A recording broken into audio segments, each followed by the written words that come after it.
The old woman moved through the dark, with the ease of someone who had done this 1,000 times. She didn't need a lantern. She knew every loose board, every frozen rut in the path from the back door of the cabin to the small shed behind it. She had walked it in rain, in mud, in snowfall so thick it swallowed her boots to the ankle. She walked it now with the wind screaming down from the mountains, and the temperature already sitting somewhere that would kill an exposed man inside of 2 hours. She carried the padlock in one hand. In the other, a tin plate covered with a cloth, a few cold biscuits, a strip of dried venison, a ladle of yesterday's stew that had already begun to congeal in the cold. She opened the shed door. Her daughter was already inside, already sitting on the cot, in the far corner with her knees pulled her chest and her eyes on the floor, because after 10 years Elspeth Vale had learned that looking her mother in the face at this moment only made things worse. Dorothea set the tin plate down on the small wooden shelf nailed to the wall. "Eat before it freezes," she said. Elspeth didn't answer.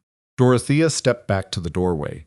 She looked at her daughter, 21 years old, lean and strong from labor, hair tangled from a full day of hauling water and splitting wood, and what moved across her face in that moment was not cruelty. That was the terrible part.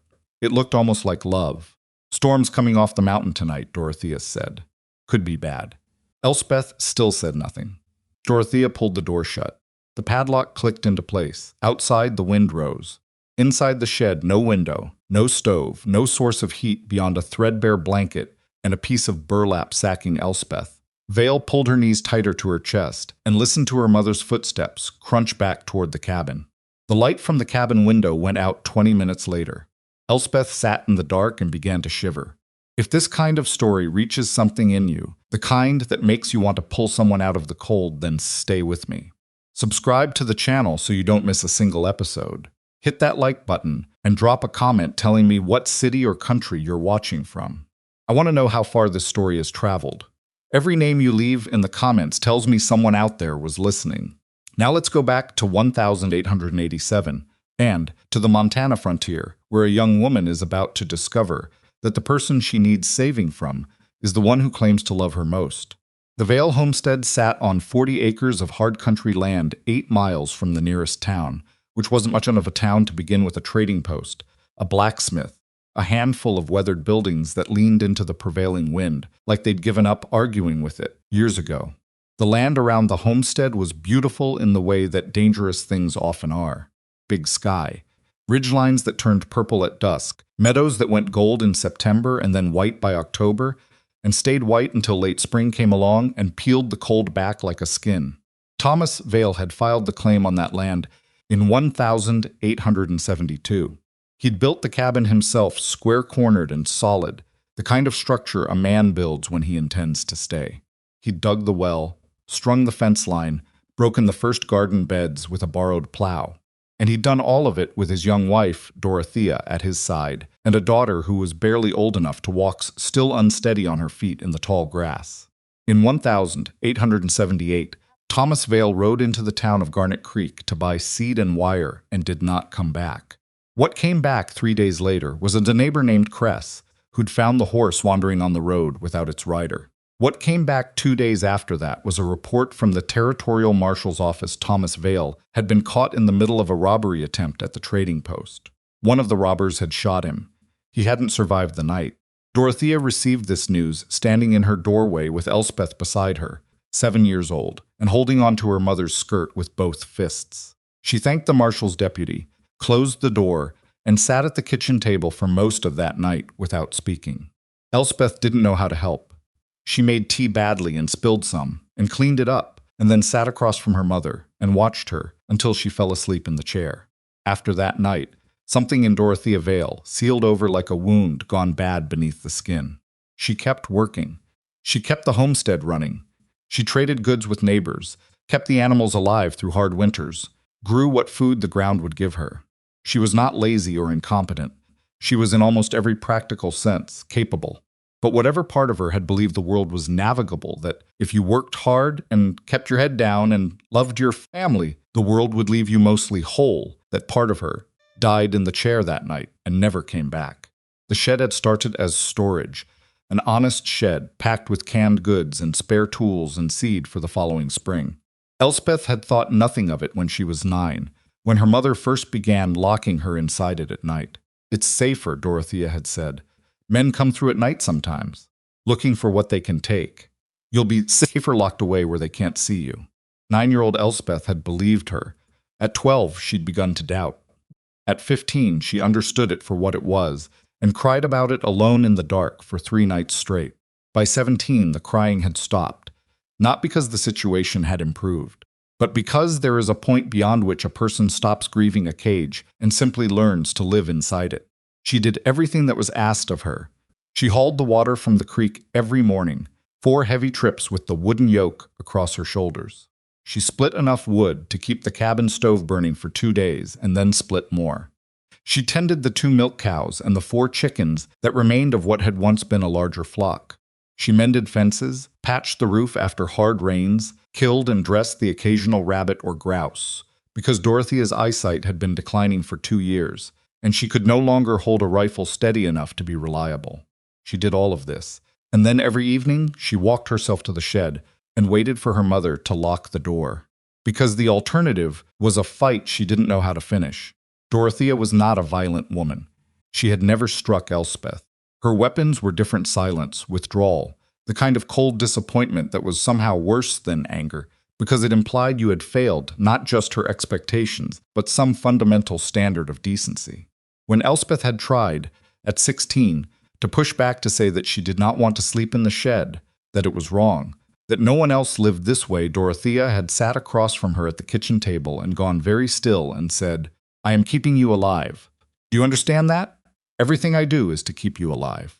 Your father walked into that town and he did not come back. I will not lose you the same way." There was no arguing with grief dressed up as love. Elspeth had tried twice more over the following years, and both times she'd hit the same wall, the absolute, immovable certainty in her mother's eyes that what she was doing was protection, not punishment, that the locked door was a shield, not a chain. So Elspeth had stopped arguing. She worked. She slept in the shed, she woke, she worked again. She was 21 years old, and the outermost boundary of her world was the fence line her father had strung before she could walk. The man came on a Thursday in late October. Elspeth was in the yard splitting wood when she heard the horse on the road, not the road, exactly, which was barely more than a pair of ruts in the grass, but the approach, the particular sound a horse makes when it's carrying a rider who knows where he's going and isn't in a hurry to get there.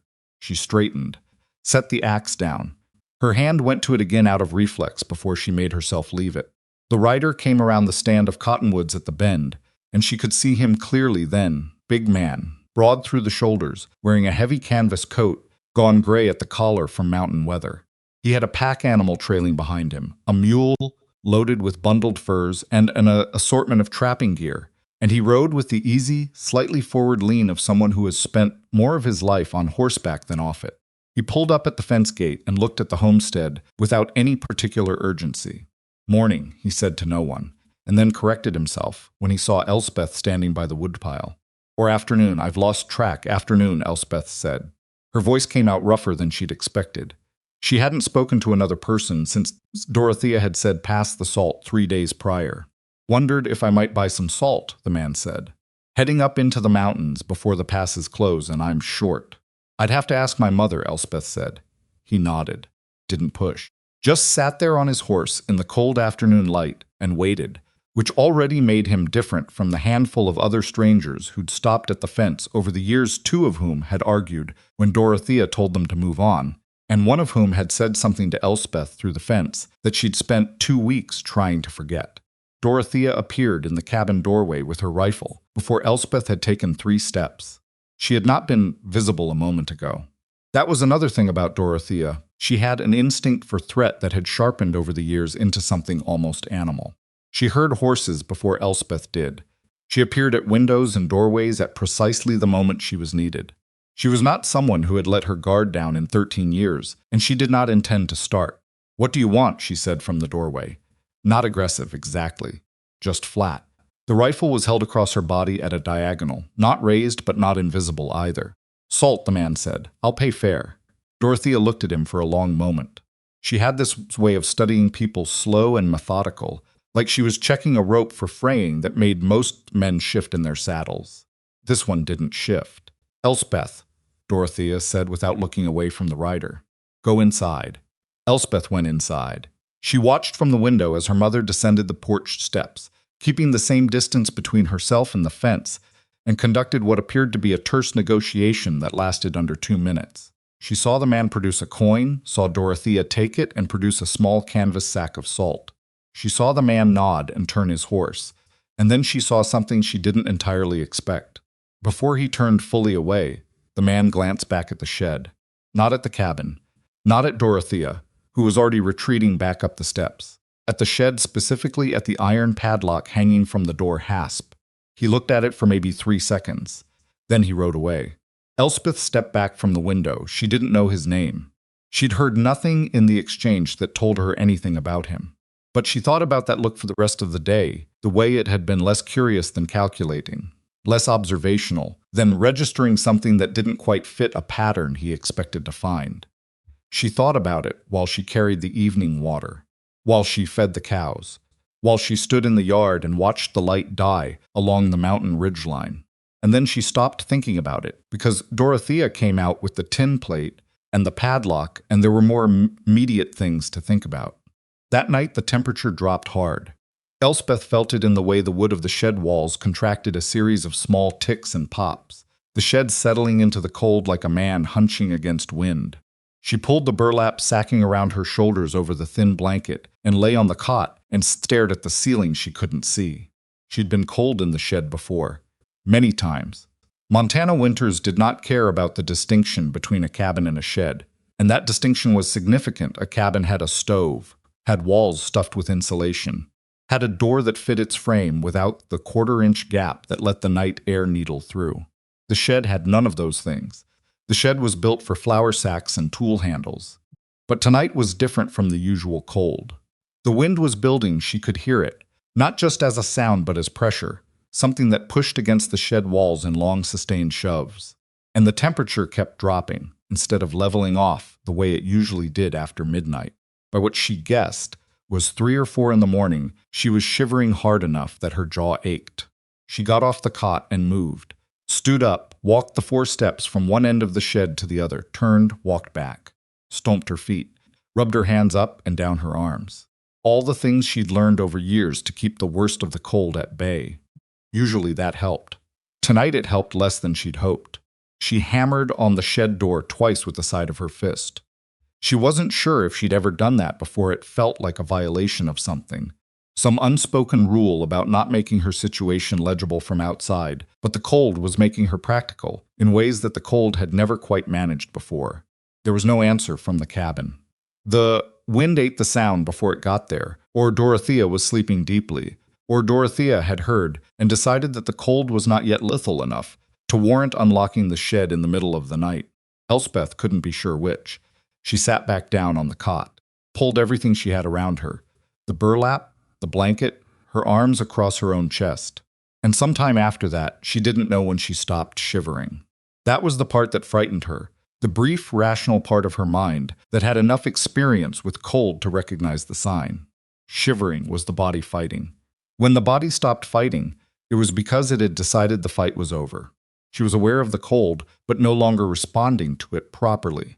Her thoughts were becoming slow and wide-spaced, like stones thrown at long intervals into still water. She thought about the axe handle, worn smooth from her father's grip.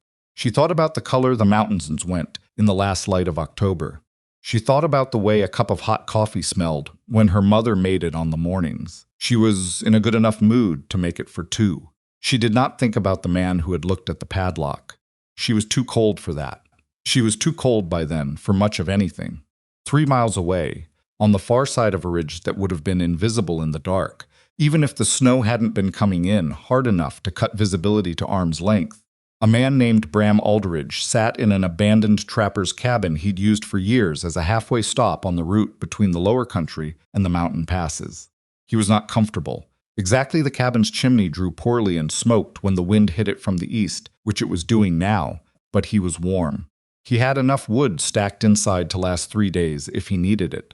He had food. He had his gear, his traps, everything he needed for a winter season in the high country. He had no reason to go anywhere. He sat on the plank floor, close to the small stove, and sharpened a knife that didn't need sharpening, which was something he did when his mind was working on something his hands weren't busy with. He kept coming back to the padlock. Bram Alderidge was 34 years old and had spent the better part of 15 years moving through Montana's mountain country, first as a hunting guide for the territorial survey teams, then as an independent trapper working the beaver and marten runs in the high country above the snowline. He knew this land the way a person knows a language, not from study, but from immersion, from years of sleeping on it and fighting it, and following its logic when every other logic ran out. He'd seen things in 15 years, a fair number of them bad. Men who'd gotten turned around in blizzards and been found in spring when the snow let go.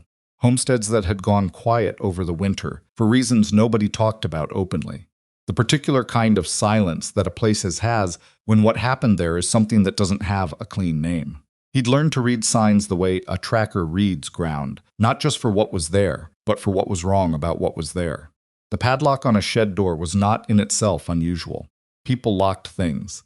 People had valuables, or they had livestock they didn't want to lose, or they were simply the kind of careful people who locked things as a matter of habit. But the padlock on the shed door of the Vale homestead had bothered him in a way he couldn't immediately name, and he'd spent most of the 3-day ride from there to here turning it over in his mind like a stone he couldn't put down. It wasn't the lock itself. It was the scale of it, a serious piece of iron, the kind of lock you'd put on a storeroom, holding something worth real money, not on a weathered shed that had nothing showing through the gaps in its walls worth stealing. It was the placement outside, not inside, which meant the lock was not protecting the person inside from the world, but protecting the world from the person inside. And it was the girl, the way she'd stood by the woodpile. He'd seen dogs flinch like that, not away from a threat, but preemptively, before a threat had materialized, because a threat was the only thing experience had taught them to expect. The girl hadn't flinched away from him specifically. She'd flinched at the general concept of him, at the existence of an unknown quantity entering the small perimeter of her world. He'd seen that before too, in places where the learning had been thorough and long. The knife was as sharp as it was going to get. He set it down. Outside, the blizzard was building toward something serious. He could hear it in the timbre of the wind, the change in pitch. That meant the mountain was really sending something down this time, not just the usual cold snap business, but a genuine blow that would run for hours. The temperature inside the cabin was dropping despite the stove, which meant the temperature outside was dropping faster than the stove could compensate for. Bram stood up and went to the small window and looked out at nothing, because there was nothing to look at, just the white dark of moving snow and the black shapes of the tree line 20 yards away, dissolving in and out of visibility as the gusts came and went. He thought about the shed, no stove. He'd seen that clearly, no chimney pipe, no stack, nothing. Just 4 walls and a roof and that iron door hardware. He thought about the temperature. He thought about the girl. He went back to the fire and sat down again. He was not this girl's father. He was not her brother. He was not anything to her. He was a man who had bought salt from her mother and ridden on, which was the entire extent of his involvement in her situation. There were homesteads all through this country where people lived in ways that other people might have opinions about, and it was not his business. And getting involved in other people's business in a place this isolated was exactly the kind of thing that got a man shot. He sat for another 20 minutes. Then he got up, put on every layer he owned, lashed his snowshoes to his pack, took his splitting axe from its hook beside the door, and walked out into the blizzard. It was not a decision he'd arrived at through careful reasoning. It was a decision he'd arrived at because he'd tried the alternative, and the alternative felt like something he wasn't prepared to live with, and he'd learned over 34 years to pay attention when his gut told him that. The walk was brutal. 3 miles in a blizzard, with drifts building in the open stretches between the timber, wind that hit him in the face like something physical and trying. His snowshoes breaking through the crust of previous snow every few strides and requiring a kind of rhythmic effort that burned his legs from the thighs down. He kept the ridgeline to his left as long as he could see it, which was not long, and then he navigated by feel and by the logic of terrain downhill toward the creek, then upstream, then the open ground that the Vale homestead sat on. He found the fence by nearly walking into it. The homestead was dark and buried. The cabin had a line of faint orange at the base of one window, where the firelight inside found a gap in the shutter, but everything else was darkness and snow. The shed was almost completely drifted over on the windward side, snow piled 3 feet up the wall and beginning to curl over the roof edge. Bram crossed the yard to the shed and knocked on the door. Nothing. He knocked again, harder, nothing. He put his ear to the door gap and heard no sound from inside, no movement, no voice, not even the sound of breathing. The wind was too loud for that last one, but the absence of movement, of any response at all to his knocking, told him what he needed to know. He stepped back and looked at the lock. Serious iron. Quality hardware. He'd have to go through the door itself. He set his feet in the snow, brought the axe back, and swung. The first blow hit the door frame and bounced. The second found the hasp hardware and bent it but didn't break it. The third hit the frame at the hinge side and the wood cracked. He swung again. The door blew inward, hasp and all, and the lock went somewhere into the snow inside with a sound he didn't bother tracking. The smell that came out of the shed was the smell of cold, deep, serious cold, the kind that had been accumulating for hours in a closed space with no heat source. He stepped inside and let his eyes adjust. The girl was on the cot. She was not moving. He crossed to her in 2 steps and got his hand against her neck and felt the pulse slow, shallow. But there and pulled back the burlap and blanket, and what he found underneath was a young woman with her skin the color of old candle wax, and her lips faintly blue and her hands, when he took them in his, feeling like something left outside overnight. "Hey," he said. "Hey, wake up." She didn't wake up. He stripped off his heavy canvas coat without hesitation, the coat that was the primary reason he was still warm after 3 miles in a blizzard, and wrapped it around her. Then he got his arms under her and picked her up and straightened. She weighed less than he'd expected, which told him something about how well she'd been eating. He turned for the door. Dorothea Vale was standing in the snow outside the shed with a rifle pointed at his chest. She was wearing her nightclothes and a coat thrown over them, and her hair was loose, and her feet were in unlaced boots, which meant she'd heard the axe and come out fast. Her hands were steady. The rifle was steady. Her eyes, which he could see clearly in the darkness, because the snow had a light of its own that bounced and diffused in all directions, were the eyes of a woman who had already made her decision, and was waiting for him to make his. "Put my daughter back," she said. Bram stood in the doorway of the broken shed, with Elspeth limp against his chest, and looked at the rifle, and then at the woman holding it. "Ma'am," he said carefully, "your daughter is unconscious. She's hypothermic. If I put her back in that shed, she will likely die before morning." "You don't know that." "I've seen this before," Bram said. "I've also seen what comes after. You put her down and you get off my property." "I'm not putting her down." Dorothea's jaw tightened. "I will shoot you." "Maybe," Bram said. And then he did the thing that surprised him even as he was doing it. He stepped out of the shed doorway and began walking toward her. Not fast, not aggressive, just walking, with Elspeth in his arms and his eyes on Dorothea's face. "Stop," Dorothea said. He didn't stop. "I said stop."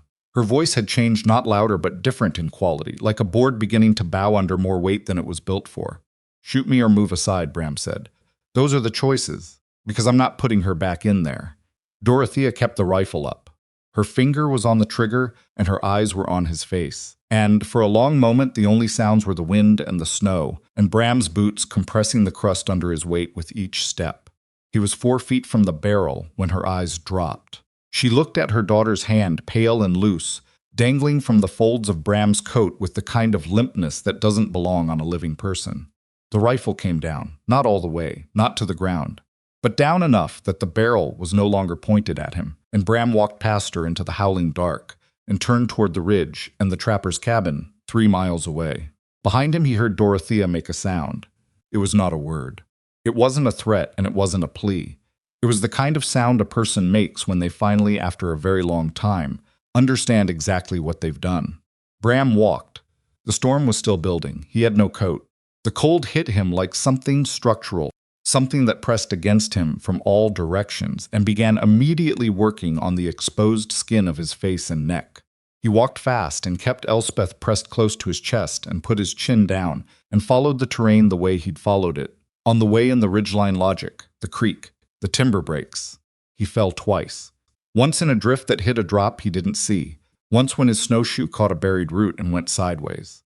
Both times he managed to protect Elspeth rather than himself, which meant both times he hit the ground on his knees in one arm and came back up with snow packed inside his collar and his shoulder screaming. He kept walking. By the time the trapper's cabin appeared in the dark, just a shape, a slightly different, dark against the dark he couldn't feel. His hands and his face was moving toward the same numb territory that Elspeth's had been in when he'd found her. He got the cabin door open and got inside. The fire in the small stove had burned low but not out. He set Elspeth down on the floor planks near the stove and built the fire up one-handed while keeping his other hand on her to monitor the pulse he'd been feeling against his chest for the whole walk back. Then he stripped the wet coat off his coat, which had done its job and absorbed a significant amount of snow on the outside, and wrapped her in the dry wool blanket he'd been sleeping under. Then he sat back on his heels and looked at her and waited. It took the better part of an hour. The color came back to her face slowly, the way light comes back to a room when someone opens a shutter by increments first. Just the suggestion of it, then the gradual return of something that looked more human and less like wax. Her breathing deepened. Her hands, when he checked them, were warming, and then her eyes opened. She looked at the ceiling first. Then she looked at him. What crossed her face in that first second was not relief. It was not gratitude. It was the kind of pure, animal fear that doesn't ask questions first, that simply registers male, unknown, enclosed space, and begins calculating how close the door is. She sat up fast enough that she knocked against the stove and hissed at the heat of it and scrambled back against the wall, with the blanket pulled around her and both hands flat against the wall behind her, as if she was feeling for a door that wasn't there. "Easy," Bram said. He didn't move toward her. He kept his position on the floor where she could see both his hands. "Where am I?" Her voice was rough, hoarse, the voice of someone who hadn't used it much. "Trapper's cabin, about 3 miles from your mother's place." Her eyes went to the door. "You can leave any time you want," Bram said. "Door's not locked." That landed differently than he'd expected. Her eyes came back to him and something shifted in them, a quick, complicated thing, like a hand of cards being rearranged. "My mother," she said, "is fine. She was standing up on her own 2 feet when I left her." "She had a rifle." "She did. She pointed it at you." "She did that too." Elspeth stared at him. She was trying to read him in the way that people who have lived with unpredictable people learn to read not just what someone's saying, but the architecture beneath it, the thing that the words are built on top of. "What do you want?" she said. "Right now? For you to drink something hot and stop looking like you're about to bolt out the door into a blizzard." She didn't relax, but she also didn't bolt. Bram got up slowly, not abruptly, narrating his movement with his body rather than words, and went to the small pot he'd left near the stove and poured a tin cup of water that had been warming against the side of the stove for the last hour. Not hot enough to hurt, just warm. He held it out. She looked at it. "It's water," he said. "I know what it is," she said, which was the first thing she'd said that wasn't a question, and something in her voice when she said it suggested that she was more irritated at her own wariness than at him. She took the cup. She drank it all without stopping, which told him she'd been thirsty for a while. He refilled it without being asked. After the second cup, she pulled the blanket tighter around her shoulders and looked around the cabin with the systematic attention of someone who has learned to inventory spaces quickly.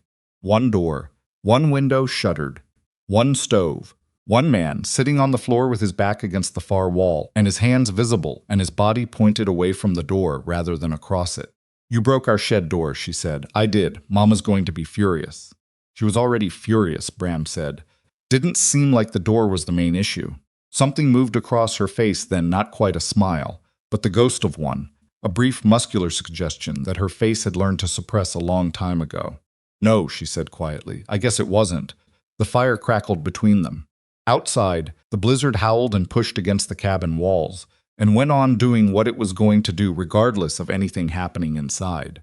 Elspeth Vale sat against the wall of a stranger's cabin, warm for the first time in what felt like years, and tried to figure out what to do with the fact that the person who had put her here was neither her mother nor her enemy.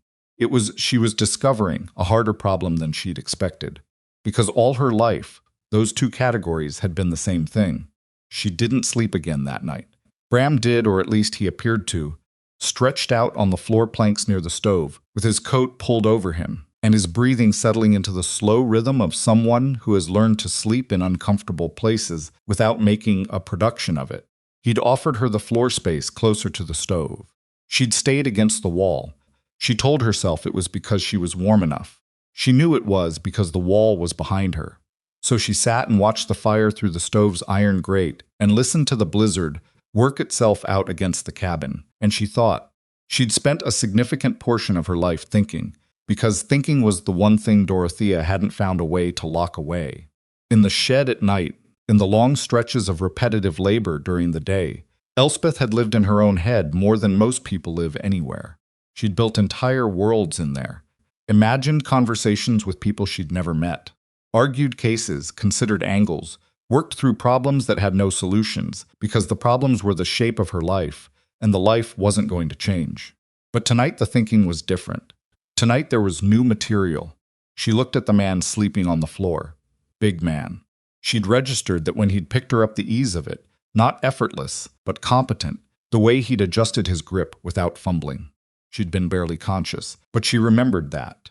She remembered the warmth of the coat around her and the particular smell of it, wood smoke and cold air, and something that was just him, the way people have a smell that is entirely their own. She remembered the way he'd walked toward her mother's rifle without slowing down. That was the part she kept returning to. She'd seen her mother point that rifle before. At a neighbor who'd pushed too hard about the property boundary.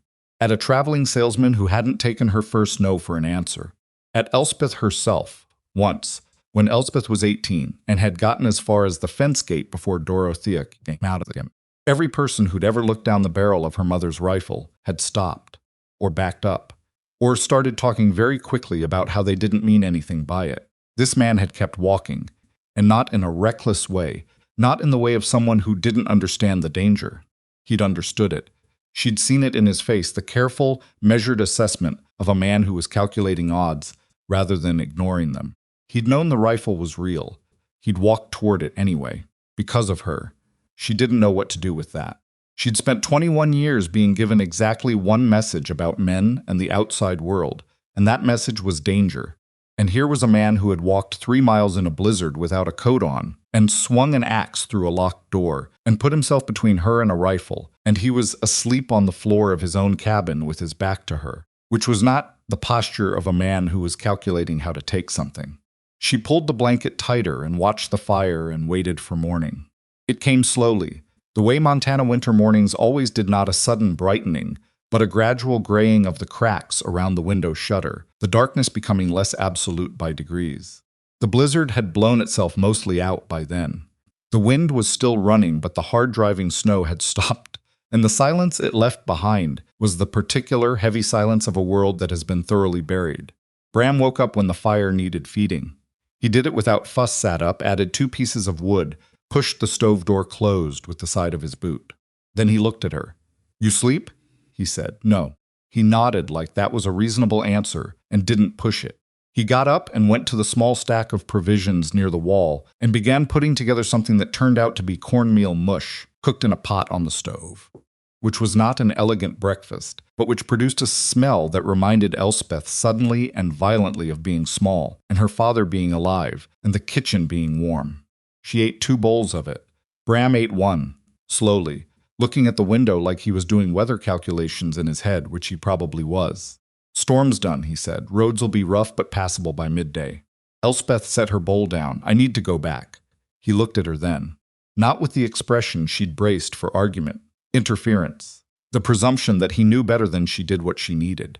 Just a flat, careful look. "All right," he said. "She's alone. The animals need tending." And Elspeth stopped. She wasn't sure how to finish the sentence, and "she'll worry" wasn't right. And "she deserves to know I'm alive" wasn't exactly right either. And "I don't know what else to do" was the truest version, and the one she wasn't prepared to say out loud to a stranger. "I can ride you back when the snow settles enough," Bram said. "Few hours. I can walk.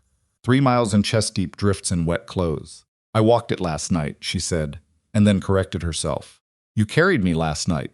"I know." It came out rougher than she'd intended, not ingratitude, but something adjacent to it, the friction of someone who isn't used to receiving things without cost. Bram looked at her for a moment. He had a kind of stillness to him that she was still calibrating. It wasn't passivity, wasn't the stillness of someone who wasn't paying attention. It was more like the stillness of something large that didn't need to demonstrate its size. "You don't have to explain yourself to me," he said. "I'm not explaining myself, okay? I'm just saying I'm capable of." She stopped again. "I know you're capable," he said. I watched you split wood yesterday. You're better at it than most men I know." He said it without any particular inflection, as a simple statement of observed fact, and that oddly was what knocked some of the friction out of her. She looked at the bowl in her hands. "She's my mother." "She is. She's what she does." Elspeth pressed her lips together. "She's not wrong that the world is dangerous. She's not wrong that things happen. My father, I heard about your father," Bram said. "Or part of it. From folks in Garnet Creek." Elspeth looked up. "What did you hear?" "That he was killed during a robbery at the trading post about 13 years back. That your mother took it hard." "She took it hard," Elspeth repeated, and something in the way she said it covered about a decade of history in 4 words. Bram was quiet for a moment. Then he said, "There's a difference between being afraid of something that hurt you and turning that fear into something that hurts someone else." The words landed in the cabin like something dropped. Elspeth didn't answer right away. She sat with them. "She doesn't think she's hurting me," she said finally. "I know," Bram said. "That's the part that makes it hard." They sat with that for a while. The fire crackled. Outside, a shelf of snow slid off the cabin roof and hit the ground with a muffled thump. "You never asked me," Elspeth said. "Asked you what?" "Why I was in the shed. What was happening? You just—" She made a motion with her hand. "You just broke the door. I could see why you were in the shed. You saw a locked door." "I saw a locked door on the outside of a shed with a girl inside it in the middle of a blizzard," Bram said. I didn't need a full explanation. Elspeth was quiet for a moment. Then she said, and she said it carefully, like she was placing something fragile on a surface she wasn't sure would hold it. "Most people see things like that and decide it's not their business." "Most people," Bram said, "are probably right to. Usually." He picked up his cup. "I'm not most people, I guess." They rode back to the Vale homestead around midday. Bram had a second horse, a steady roan mare he used as a backup on long mountain trips, and he saddled her for Elspeth without being asked, and Elspeth mounted without assistance, which he also didn't comment on. She sat a horse with the comfort of someone who'd grown up around them, even if her riding was technically untrained, balanced, instinctive, at ease with the animal's movement beneath her. The landscape they crossed was transformed. The blizzard had reorganized the world completely. Drifts had built up on the windward sides of every fence and rock and tree trunk, sculpting the terrain into a series of smooth white curves that bore no relationship to the ground underneath. The sky had cleared to a hard blue that hurt to look at, and the snow threw the sunlight back up with a brightness that made Elspeth squint, even though she was looking mostly down at the trail. She hadn't been out here before. Not in the open like this, with the mountains visible in all directions and the distance between things suddenly legible. On the homestead, the world ended at the fence line. Out here, it just kept going. She didn't say anything about it, but she kept looking up. Bram watched her do it from the corner of his eye and said nothing. The Vale homestead came into view around a bend in the creek, and before they reached the fence, Elspeth could see the shed, or rather, could see the wreckage of the shed door, which was hanging at an angle from one hinge, because Bram's axe had not been delicate about its work. The hasp was gone. The frame around the door was split. The iron padlock was somewhere in the snow inside, which Elspeth knew because she'd watched it fall there, and she'd noticed, in the foggy way of someone not quite conscious, the small particular sound it made when it hit. She noticed that she didn't feel anything specific about the broken door. She'd expected to feel something relief, maybe, or the complicated mixture of guilt and vindication that came with any evidence that something wrong had been visible enough for someone else to see it. But what she actually felt was mostly practical. The door would need to be repaired or replaced before the next hard cold. And then she thought, for what purpose? And that thought she didn't finish. Dorothea was in the yard when they came through the gate. She had been doing something, feeding the chickens, it looked like, the tin feed bucket still in her hand, and she'd stopped when she heard the horses. She stood in the snow between the cabin and the broken shed and looked at her daughter coming back to her on a borrowed horse, and what moved across her face was so many things at once that Elspeth couldn't read any of them clearly. Elspeth dismounted before the horse fully stopped, which was habit she'd learned to move quickly in her mother's yard, to be useful and in motion, to not give Dorothea a reason to find fault with the pace of things. She landed in the snow and started toward her mother. "You're all right," Dorothea said. Her voice was flat. It could have been a question. It could have been a statement. With Dorothea, the two were often the same. "I'm all right," Elspeth said. Dorothea's eyes went past her to Bram, who had dismounted and was standing at a respectful distance near the gate with his horse's reins in his hand and his face doing nothing in particular, which Elspeth was already beginning to understand was something he did on purpose. "You," Dorothea said. "Ma'am," Bram said, "you broke my property." "I did. You took my daughter off my land without my permission." "Your daughter was unconscious and hypothermic," Bram said. "I took her somewhere warm. She's back now." Dorothea's jaw worked. She looked at Elspeth. She stopped, started again. "Did anything? No, Mama." Elspeth kept her voice level. Nothing happened. Something shifted in Dorothea's face at that, not relief exactly, more like the temporary deflation of a specific fear, leaving all the other fears still standing. "Go inside," Dorothea said. Elspeth didn't move. Dorothea looked at her. "Elspeth, go inside. I need to talk to you. We'll talk inside." "We'll talk here," Elspeth said. The words surprised both of them. Elspeth felt it, the slight electric quality of a line being crossed, something that had been a boundary for years, suddenly showing itself to be made of something less permanent than she'd believed. Dorothea's eyes narrowed. "Don't you take that tone with me?" "I'm not taking a tone. I'm talking to you." Elspeth took a breath. "Mama, last night I stopped shivering. Do you know what that means?" Dorothea said nothing. "It means I was dying.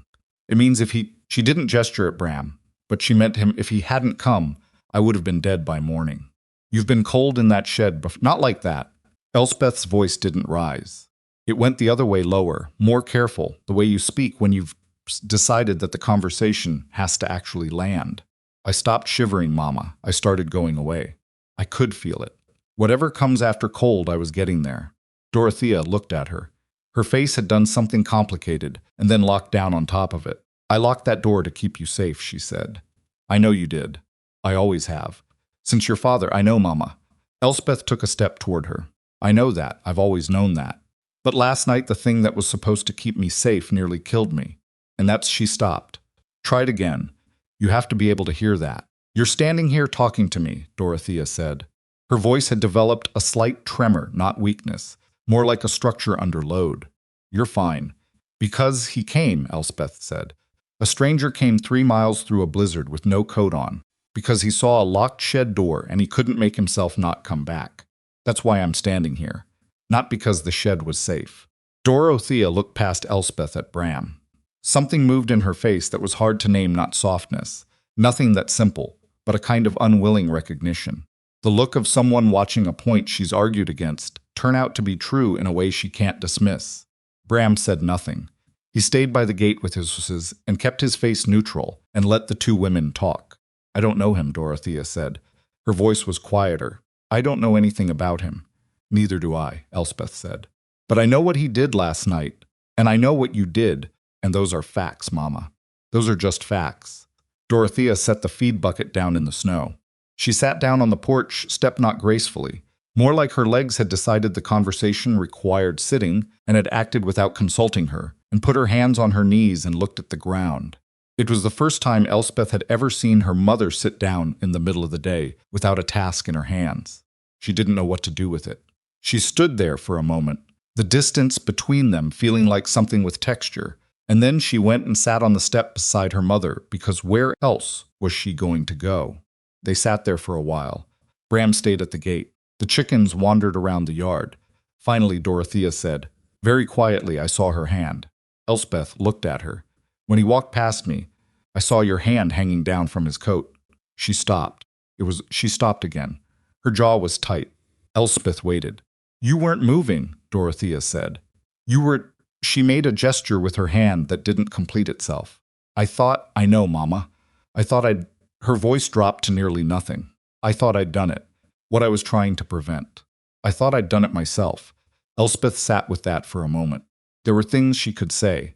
True things, hard things, things she'd been carrying for years in the dark of the shed, and the long days of labor, and all the silent hours of a life that had been built around someone else's fear. She said, "You almost did." Dorothea flinched. "I'm not saying it to hurt you," Elspeth said. "I'm saying it because it's true, and I think you need to hear it said plainly. You almost did." She looked at her hands. "And I don't want to be angry at you forever. I don't want to hate you. I love you. You're my mother." "But Mama—" She turned and looked at Dorothea's profile, at the lines in her face that were the lines of grief and weather and years of solitary vigilance. "I cannot live in that shed anymore." Dorothea said nothing. Her jaw was still tight, but she didn't argue. "I don't know what that means yet," Elspeth said. "I don't know what's going to change or how. I just know that it can't keep going the way it's been going." They sat there on the porch steps in the cold winter sunlight, the two of them, with the broken shed door hanging at its angle behind them, until Dorothea finally nodded one small, stiff motion, like someone giving up a fortification they'd held too long. It wasn't resolution. It wasn't forgiveness, not yet. It was just the first crack in the wall, which was more than there had been yesterday. Bram fixed the shed door that afternoon. He didn't ask permission. He found the spare lumber stacked behind the barn, found Elspeth's father's toolbox inside the cabin when Dorothea pointed him at it without speaking, and spent 2 hours in the cold replacing the split frame and rehanging the door on functional hinges. He did not, Elspeth noticed, put the lock back on. The iron padlock was still somewhere in the snow inside the shed. No one mentioned it. Dorothea fed him supper without being asked. A bowl of bean soup and cornbread, set on the table with the same silence she brought to most transactions, and Bram ate it and said it was good, which it was, and didn't try to make more conversation than the meal required. Elspeth watched the two of them occupy the same small kitchen space and tried to understand what she was seeing. They were like two animals that had established a truce without negotiating the terms, neither comfortable, neither pushing, both maintaining the careful distance of things that didn't know each other well enough to relax, but had agreed, for the time being, not to show teeth. After supper, Bram went out to check on his horses. He came back in and told Dorothea the storm had taken out a section of her fence line on the north side. Dorothea said she'd see to it in the morning. Bram said he'd help before he rode out if she wanted. Dorothea looked at him for a long moment and said she didn't need his help. Bram said all right. He slept in the barn. Elspeth slept in the cabin, on the floor near the stove, because there was only the one bed, and she hadn't slept in it since she was a child, but it was warm, and it was inside, and it was not locked. She lay there in the dark and listened to her mother breathe from behind the curtain that divided the sleeping space, and she thought about what came next. She'd told Dorothea she couldn't live in the shed anymore. She'd said it and meant it, and Dorothea had nodded, that one stiff, reluctant nod. But what did that actually change? The homestead was still 40 acres 8 miles from anywhere. Elspeth still had no money of her own, no experience of the world beyond the fence line, no name that anyone in Garnet Creek would recognize as belonging to someone separate from Dorothea Vale's daughter.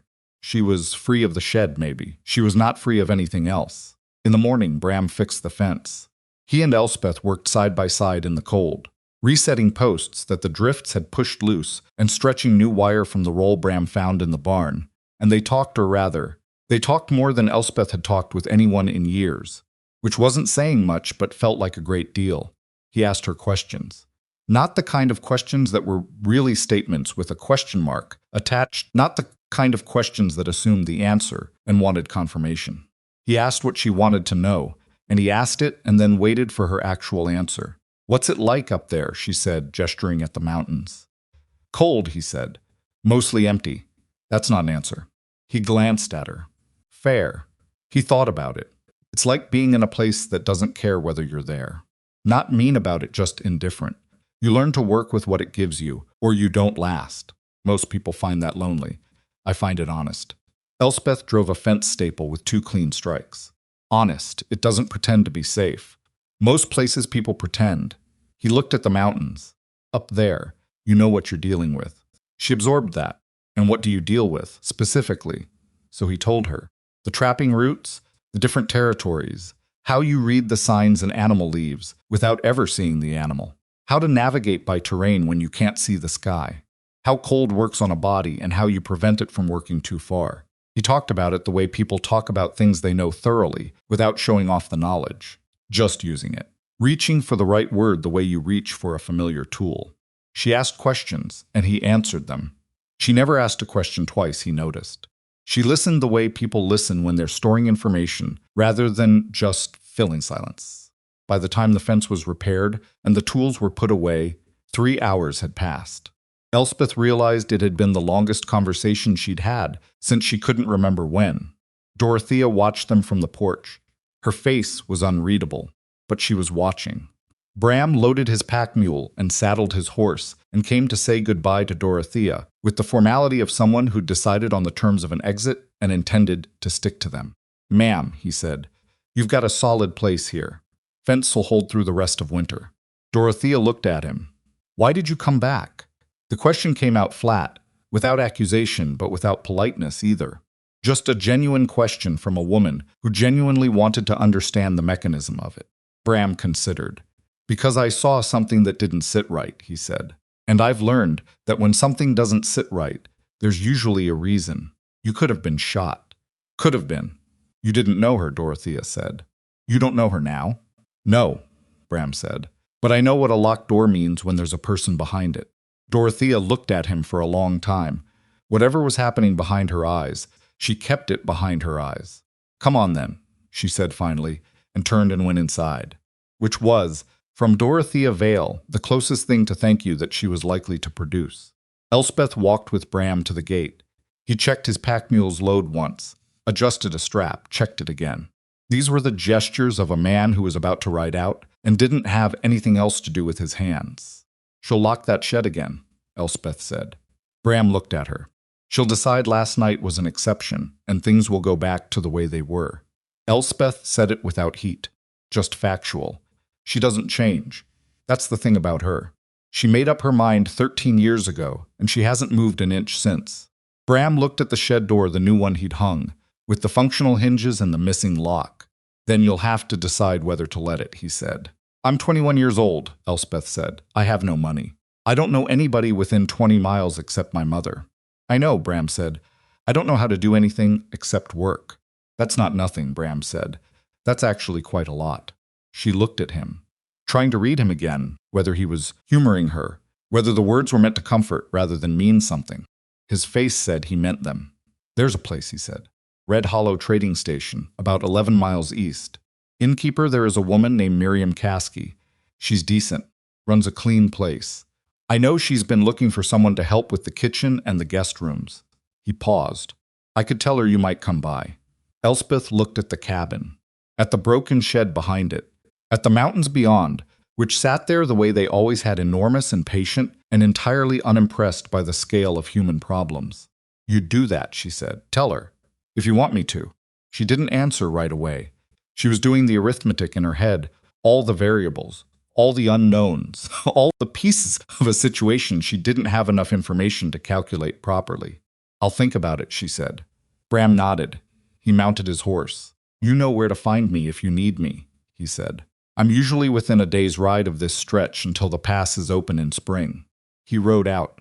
Elspeth stood at the gate and watched him go, watched him get smaller against the white landscape, watched the pack mule follow the horse with its particular side-to-side amble, watched the whole thing until it went around the cottonwood bend and disappeared.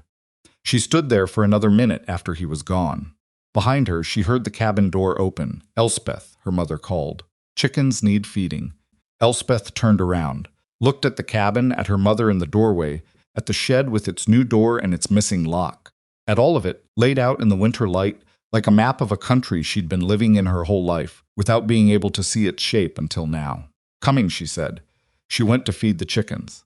She was efficient about it, and she didn't waste feed, and she noted that one of the hens was moving oddly, possibly a leg issue, and she'd keep an eye on it.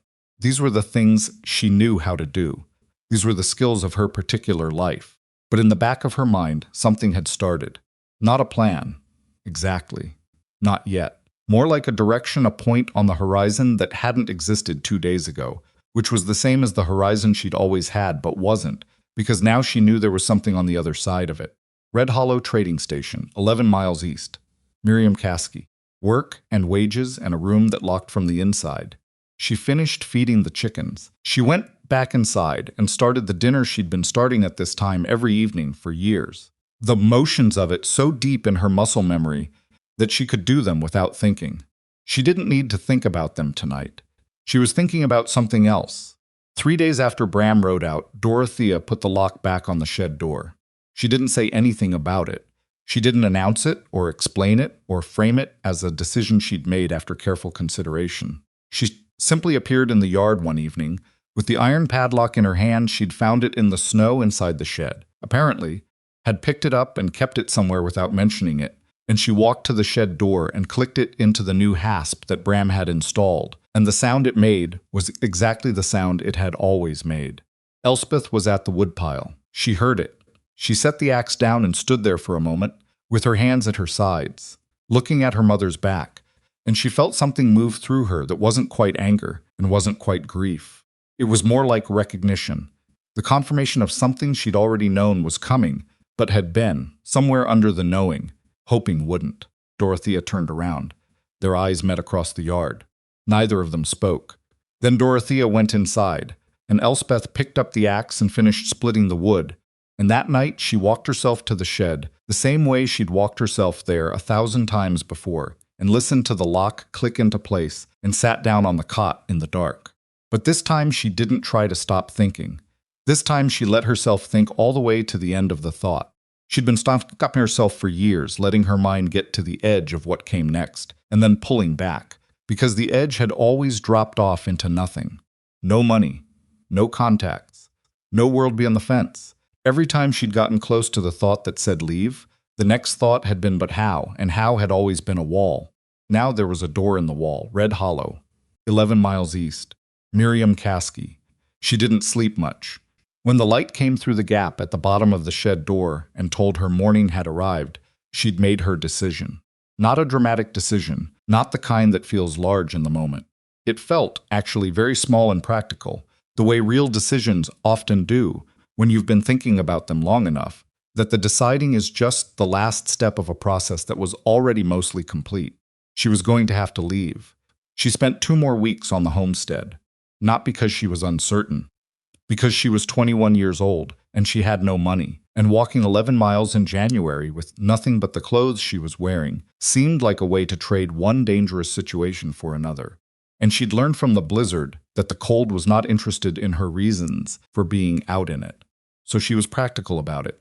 She started setting aside things without making it visible, a pair of her father's old wool socks that fit her if she folded the toes, a hunting knife from the toolbox that had been her father's, and that she'd been the one using for the last several years anyway. The small cloth pouch of coins she'd found 2 summers ago in a crack between the cabin floorboards. She'd told Dorothea about the coins at the time. Dorothea had said put them in the jar on the shelf. Elspeth had put most of them in the jar. Not all. She felt guilty about that, and then felt something harden in her at the guilt, because the guilt was the trained response, the thing Dorothea had built in her over years to keep her compliant and small, and she was done feeding it. She watched the weather. She learned the patterns of the days when Dorothea went to the barn, how long she stayed, when she napped in the afternoon, not to deceive her, exactly, but to understand the shape of the situation she was operating in. And she waited for a morning that was cold but clear. It came on a Wednesday. She left before first light. She took what she'd set aside, the socks, the knife, the coin, a change of clothes rolled tight, her heaviest coat. She left a note on the kitchen table, which took her 4 attempts to write, because every version of it either said too much or too little. The final version said, "Mama, I love you. I'm going to be all right. Don't look for me." She stood in the dark kitchen for a moment after she set it down. Then she walked out. The cold hit her immediately, the particular January cold that has no softness in it anywhere, and she set her pace to generate heat and kept it there, and didn't look back at the cabin until she reached the bend in the road by the cottonwoods. She looked back. The cabin sat dark and square against the gray pre-dawn sky, smoke just beginning to thread up from the chimney, because the banked fire was catching, the same as it did every morning. The shed behind it was a shadow. The padlock was invisible at this distance. Elspeth turned away. She walked.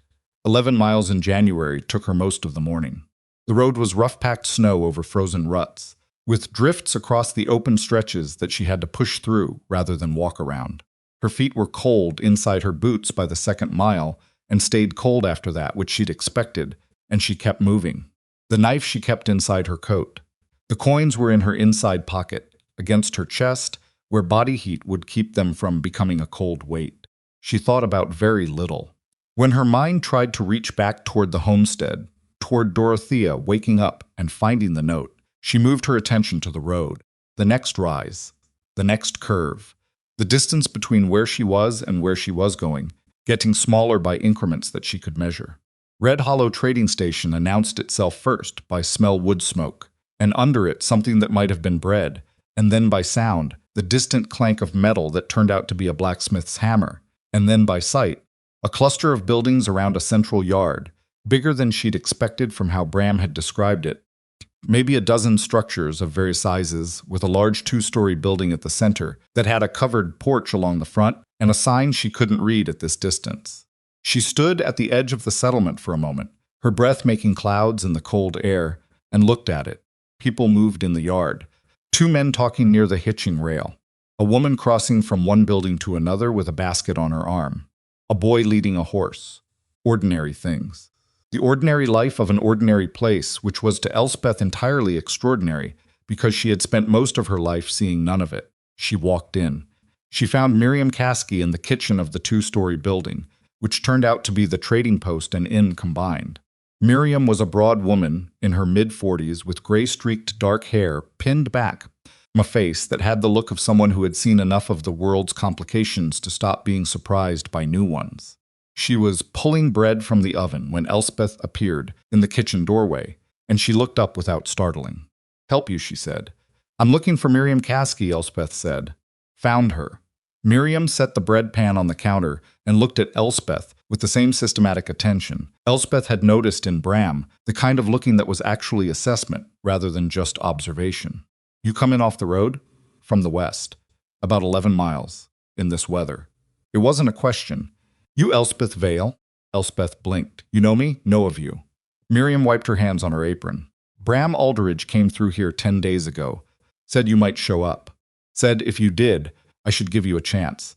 She studied Elspeth for another moment. "He didn't say when." "I wasn't sure when," Elspeth said. "I'm sure now." Something moved through Miriam's eyes. Not pity. Not suspicion. Something more considered than either. "You eaten today?"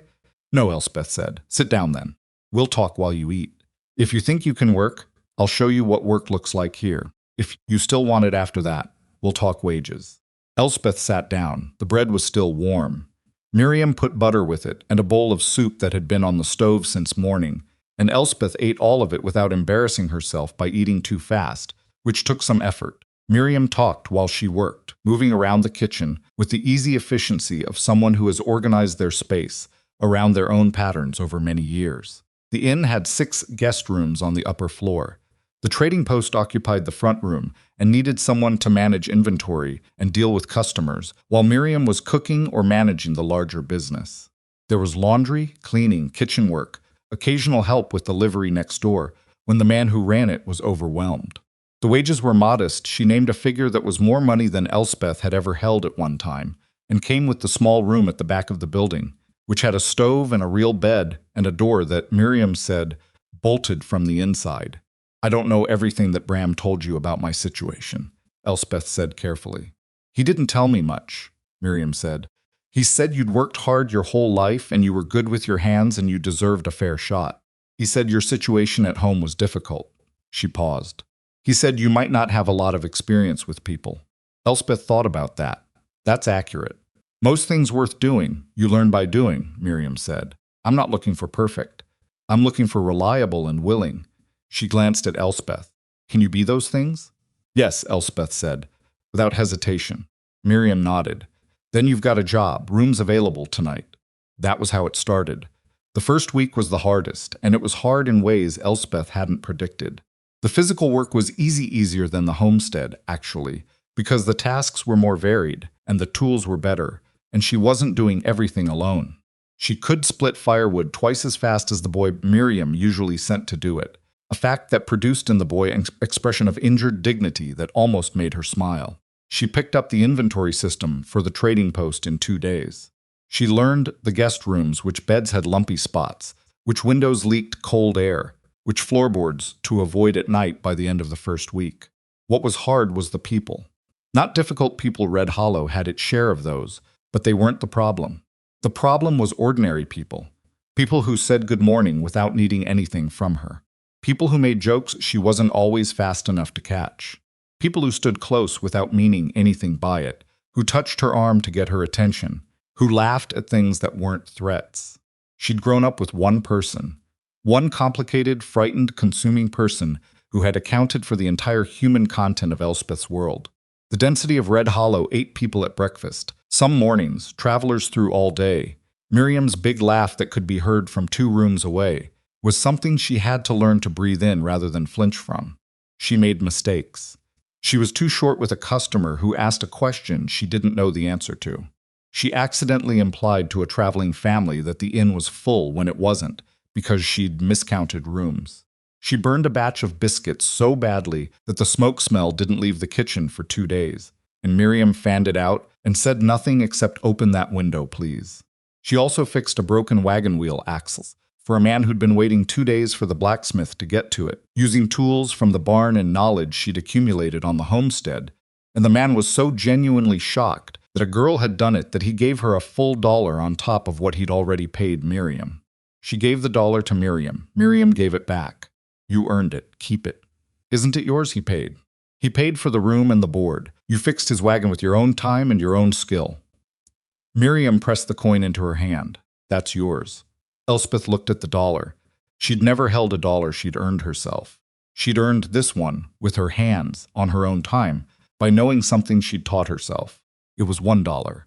It was also in some ways she didn't quite have the words for. Enormous.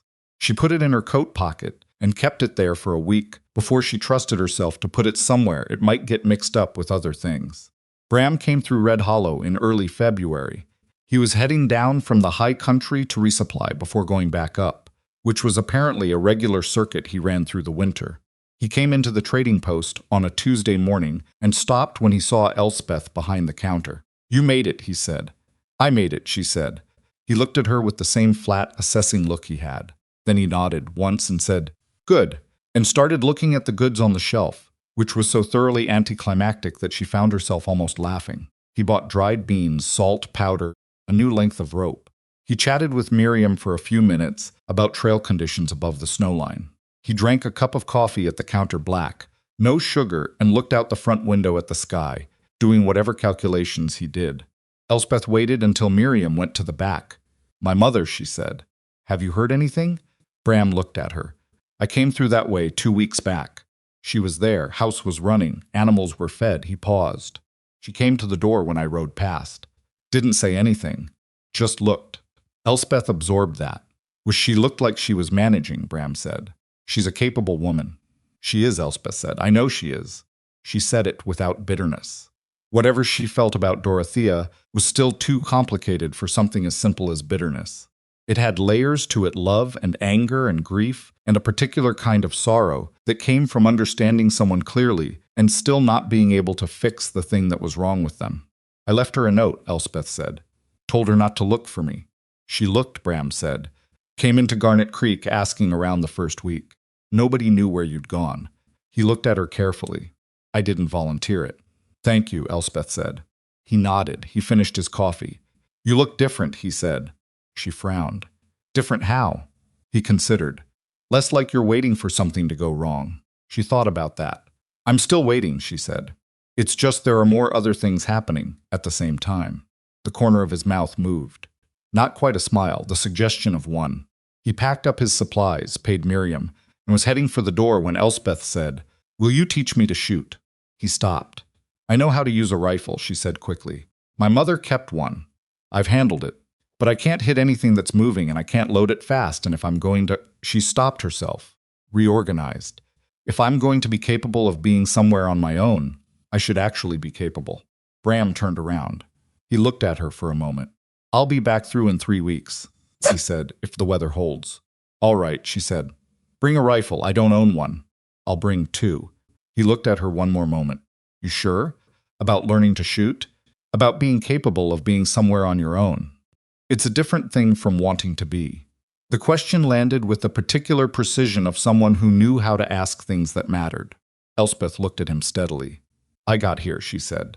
11 miles in January. I figured out the inventory system in 2 days. I fixed a man's wagon axle by myself." She kept her voice level. "I think I'm already there. I just need to fill in some gaps." Bram was quiet for a moment. Then he said, 3 weeks. And he left.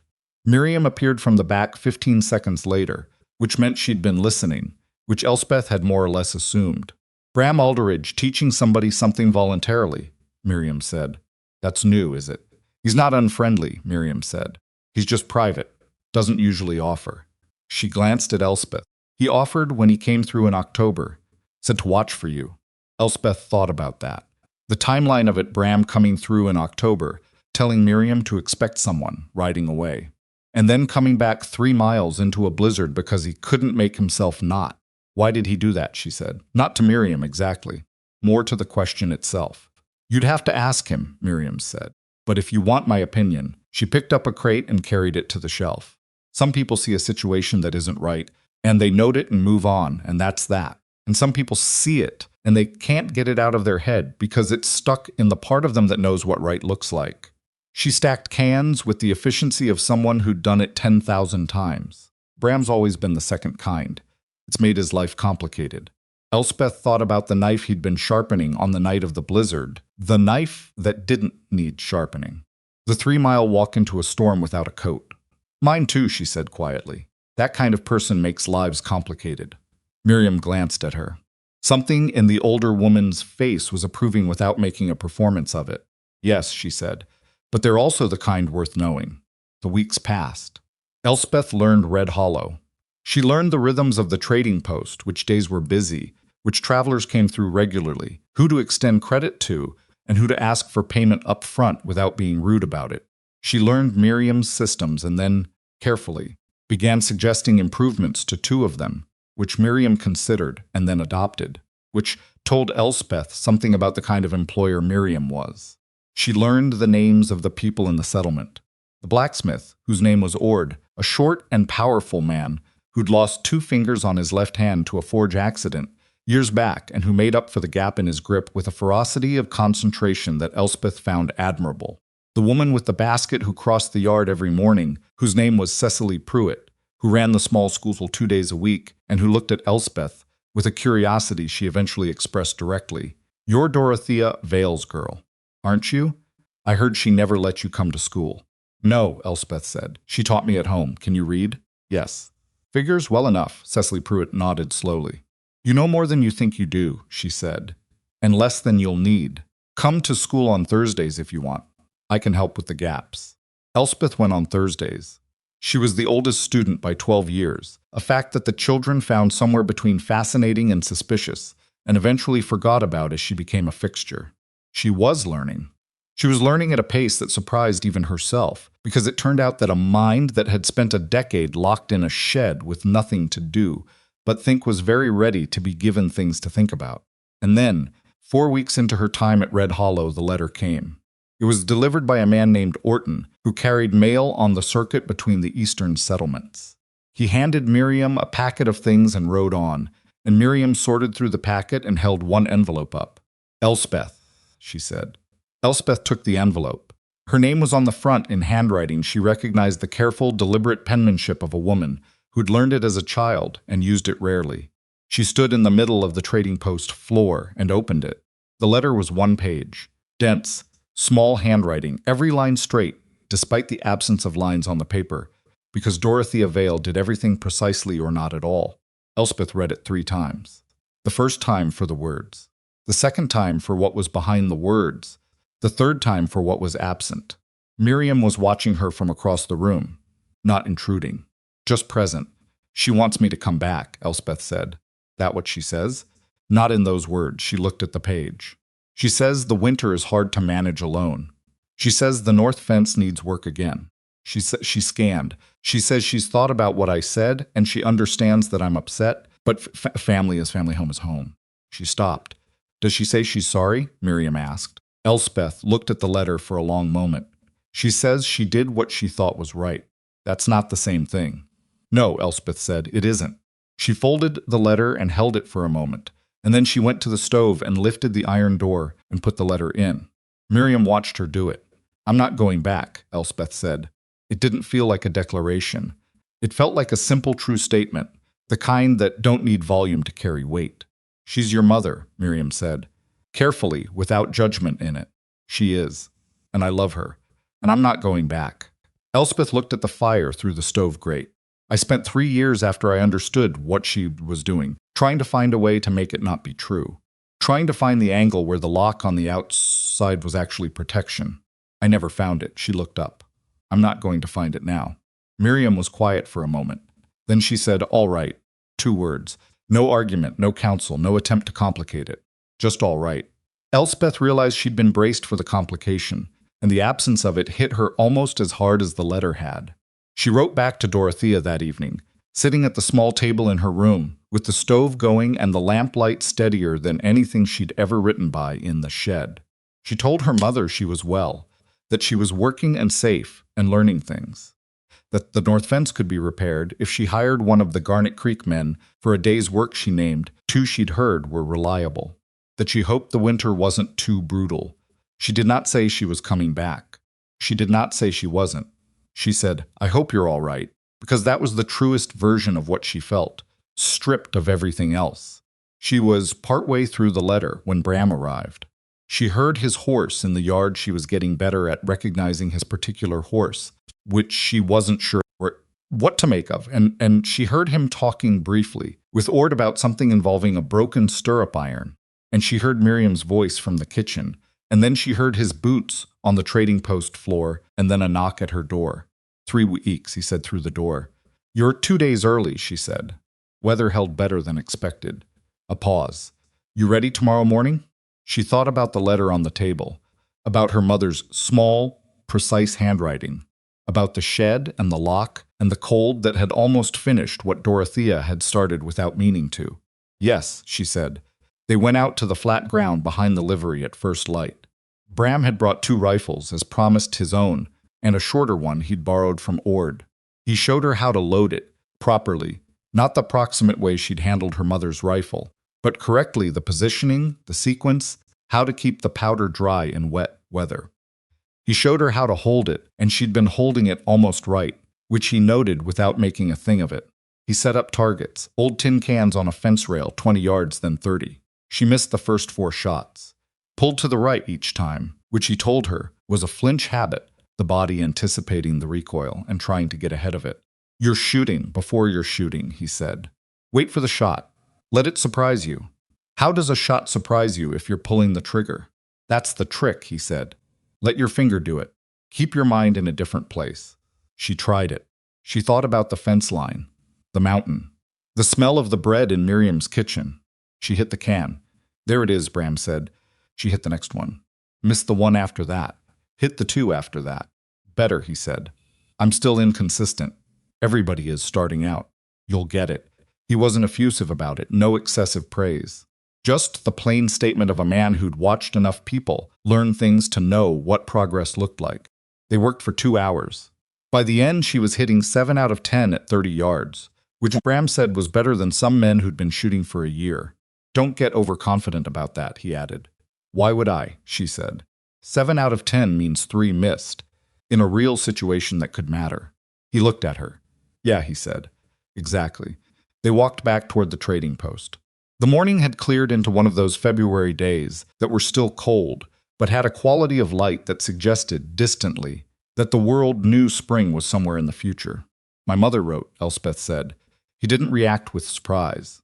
He walked. She wants me to come back. Are you going? No. Does that feel he stopped? Started again. Is that hard? She thought about it honestly. Yes, she said. And also no. Both things at once. She watched the ground pass under her boots. She's my mother, and she's alone, and part of me wants to go back, just to make sure she's all right. And another part knows that going back would be, she searched for the word. Undoing. Going back would undo all of this. All of this, Bram repeated, carefully. Not pushing. This. She gestured the settlement, the road, the rifle she was still carrying. Knowing there's something past the fence line. Knowing I can do things. Knowing that She stopped. A person, Bram said. Quietly. She looked at him. That's what the shed takes from you, he said. Not just freedom. It takes the idea of yourself as something that gets to have a life. He kept his eyes on the road ahead. Takes a while to get it back. But it comes. She walked with that for a moment. You sound like you know, she said. He was quiet for long enough that she almost retracted the question. I had a father, he said finally, who was very sure about what I was supposed to be. Wasn't a shed, but the principle's the same. He looked up at the mountains. Some cages are made of iron. Some are made of a person's certainty about you. Elspeth said nothing. She understood exactly what he meant in a way that didn't require explanation, because she'd lived in both kinds. Does it come back, she said. You said it comes back. The idea of yourself. Yes, he said, not with false brightness.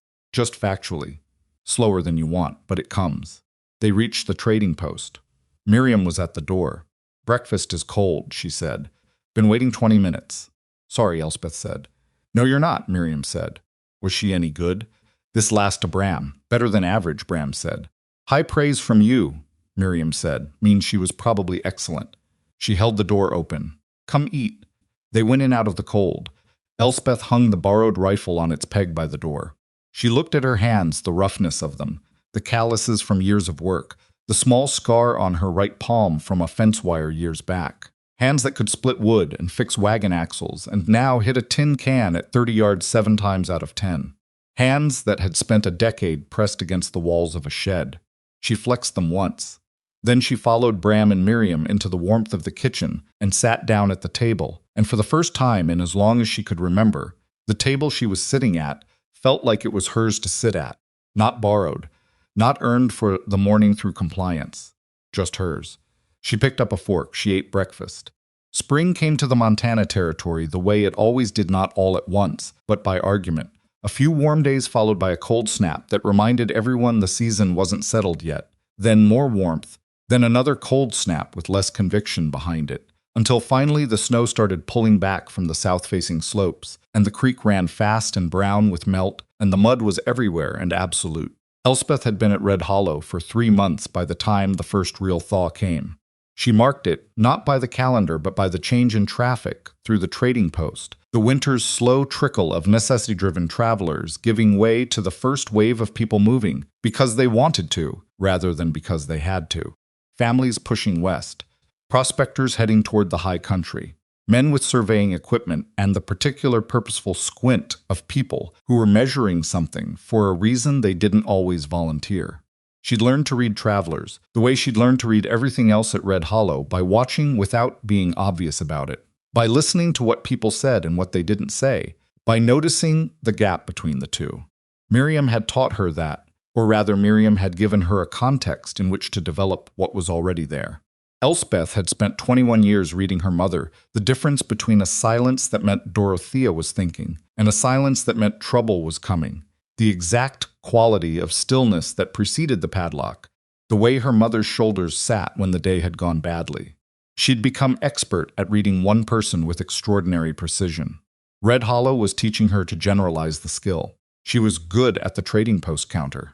Better, Miriam said, than the 2 previous people she'd employed in the role, and Miriam said it without flattery, as a business assessment. She was also still going to school on Thursdays. Cecily Pruitt had expanded the scope of what she was teaching Elspeth after the first month, moving past the gaps in her arithmetic and into territory that was less practical and more, as Cecily called it, contextual. History, geography, the structure of territorial law. Cecily had a small but serious library in the back room of the schoolhouse, and she handed books across to Elspeth without ceremony, the way you hand someone a tool they need for a job.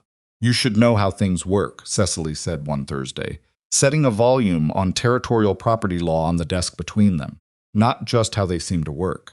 Especially here, where the difference can matter quite a bit. Why especially here?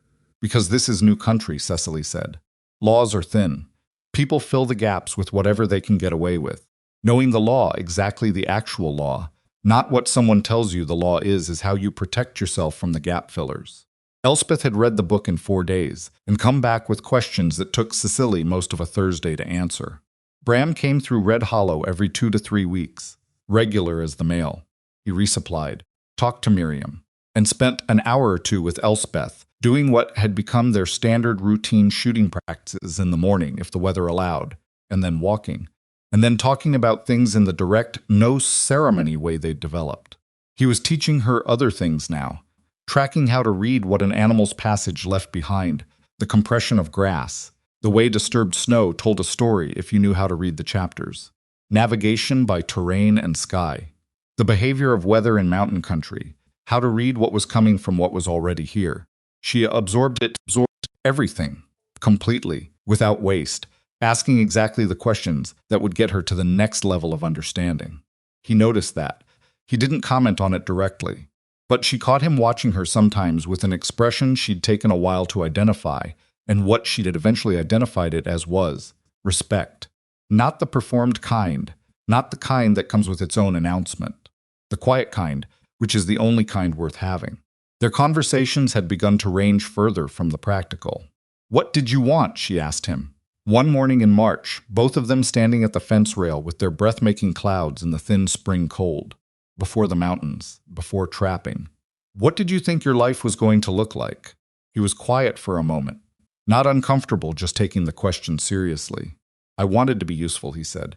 "That was most of it. My father had a very specific idea of what useful meant, and I didn't fit it.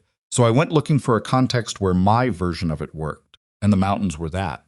"The mountains were that," he said. "Things that need doing are obvious up there. You don't have to argue about whether something matters." "Does it get lonely?" Another pause, considering. "Yes," he said. "Sometimes it gets very lonely." He looked at the mountains. "But lonely and alone aren't the same thing. I've been in rooms full of people and been lonelier than I've ever been in the high country."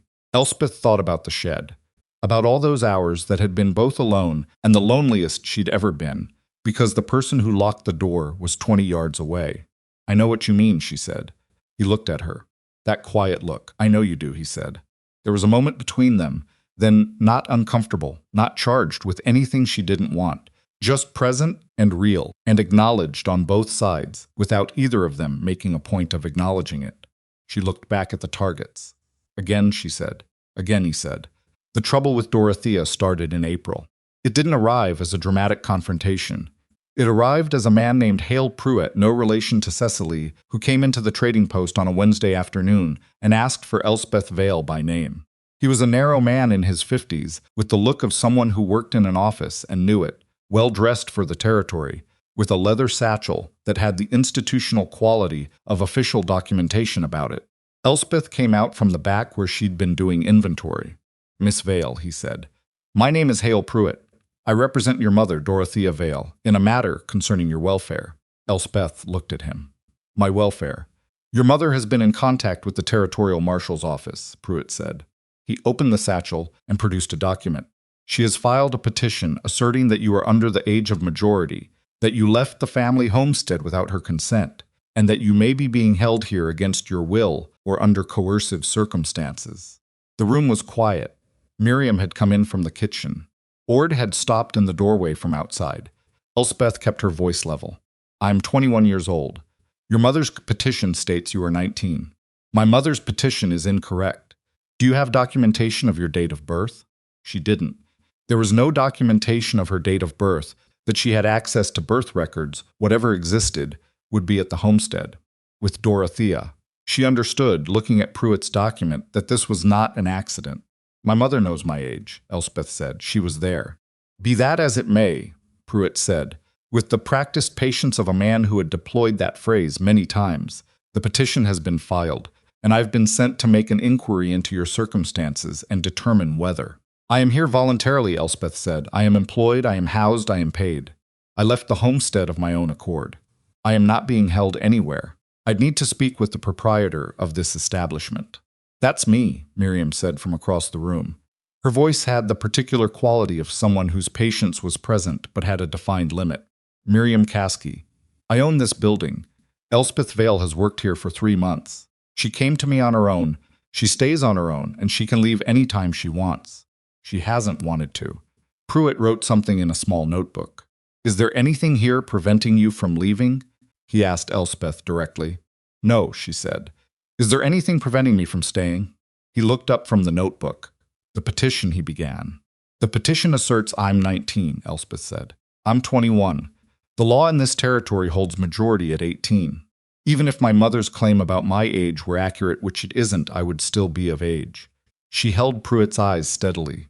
"I've been reading territorial law." Pruitt was quiet for a moment. "I'll need to write my report," he said. "The marshal's office will review." "Write your report," Elspeth said. "Write it accurately." He left, the room exhaled. Miriam came to the counter. She looked at Elspeth with the expression of someone seeing something new in a familiar face. Birth records, she said quietly. You don't have any. She has them, Elspeth said. That she didn't need to be named. Or she knows where they are, which is the same as having them. If she's told the marshal's office you're 19/9. I know. Elspeth pressed her palms flat on the counter. It was a steadying gesture. She'd noticed she did it when she needed to think clearly. I need to establish my actual age. Formally. Somewhere that isn't my mother's word against mine. Do you know anyone who knew you as a child? Who could speak to your age? Elspeth thought. The homestead had been isolated. Deliberately. Neighbors, what few there were, had been kept at a distance. Dorothea's management of visitors had extended to keeping Elspeth out of view during most of them. The neighbor named Cress, who'd brought the horse back after her father died, she didn't even know his surname. The Garnet Creek Marshal's office had dealt with her father's death. There might be records there. There might be records that mentioned a daughter. Garnet Creek, she said. The marshal's office there would have records from when my father was killed. He had a family, a wife and a daughter. I was 7 years old. If anyone wrote that down, that was 13 years ago, Miriam said. Records keep, Elspeth said, if they were taken. Miriam was quiet for a moment, then she said, Bram's due back in 5 days. I know, he's been to Garnet Creek plenty of times. Knows people there. I know that too, Elspeth said. But I'd rather go myself. Miriam looked at her. It's my problem, Elspeth said. My name, my age, my life. She wasn't angry when she said it. She was just clear. I'd rather stand in front of whoever needs to be stood in front of and do it myself. Garnet Creek is 18 miles, Miriam said. I know how far it is. You'd need a horse. You have 2 in the livery that aren't currently hired out. Miriam was quiet for another moment. Then she said, Take the bay. She's steadier on the road. Elspeth went to Garnet Creek the next morning. She'd ridden more in the past 3 months than in her entire previous life combined. Bram's lessons had expanded to include horsemanship as a matter of obvious practical necessity, and while she wouldn't have called herself expert, she was competent and she was confident, which covered most of the ground that expertise would have covered on a straightforward road ride. Garnet Creek was bigger than she'd expected. She'd never been there, she'd never been anywhere, really, and the size of it was something her imagination hadn't prepared her for. Not large by any standard outside her own limited frame of reference, but to her eyes a real town, a main street with a row of businesses on each side, a proper hotel, a church, 2 saloons that she could identify by type if not by previous experience, a school, a bank, and the marshal's office at the far end with its particular institutional plainness. She tied the bay at the rail outside and went in. The deputy at the desk was a young man who looked barely old enough for the office, and he looked at her with the mild bafflement of someone not accustomed to him walking into the marshal's office alone and asking for something specific. She asked for the records from 1878 concerning the death of Thomas's Vale at the trading post. He went away for a while and came back with a ledger, then went away again and came back with a second one, and eventually they found it a brief entry in the incident log dated September 1878. Thomas Vale, homesteader, killed in crossfire during robbery at Danner's trading post, survived by wife Dorothea Vale and daughter Elspeth, age 7. Elspeth, age 7. September 1878. 21 years old in September 1885. She was looking at the page in April 1888. 21 years old. In writing. In an official record dated 13 years ago. I need a copy of this entry, she said. Witnessed and signed. The deputy looked uncertain. I'm involved in a legal matter with the Territorial Marshal's office, she said. This record establishes a fact relevant to that matter. I need a copy witnessed by you and stamped by this office. He was still uncertain. Is the marshal available, she said. The marshal was available. He was a weathered man named Culliver, who had the look of someone who'd seen enough of people's problems to sort them quickly. Elspeth told him about Pruitt's visit, about her mother's petition, about the age she'd been given in the record versus the age her mother had claimed.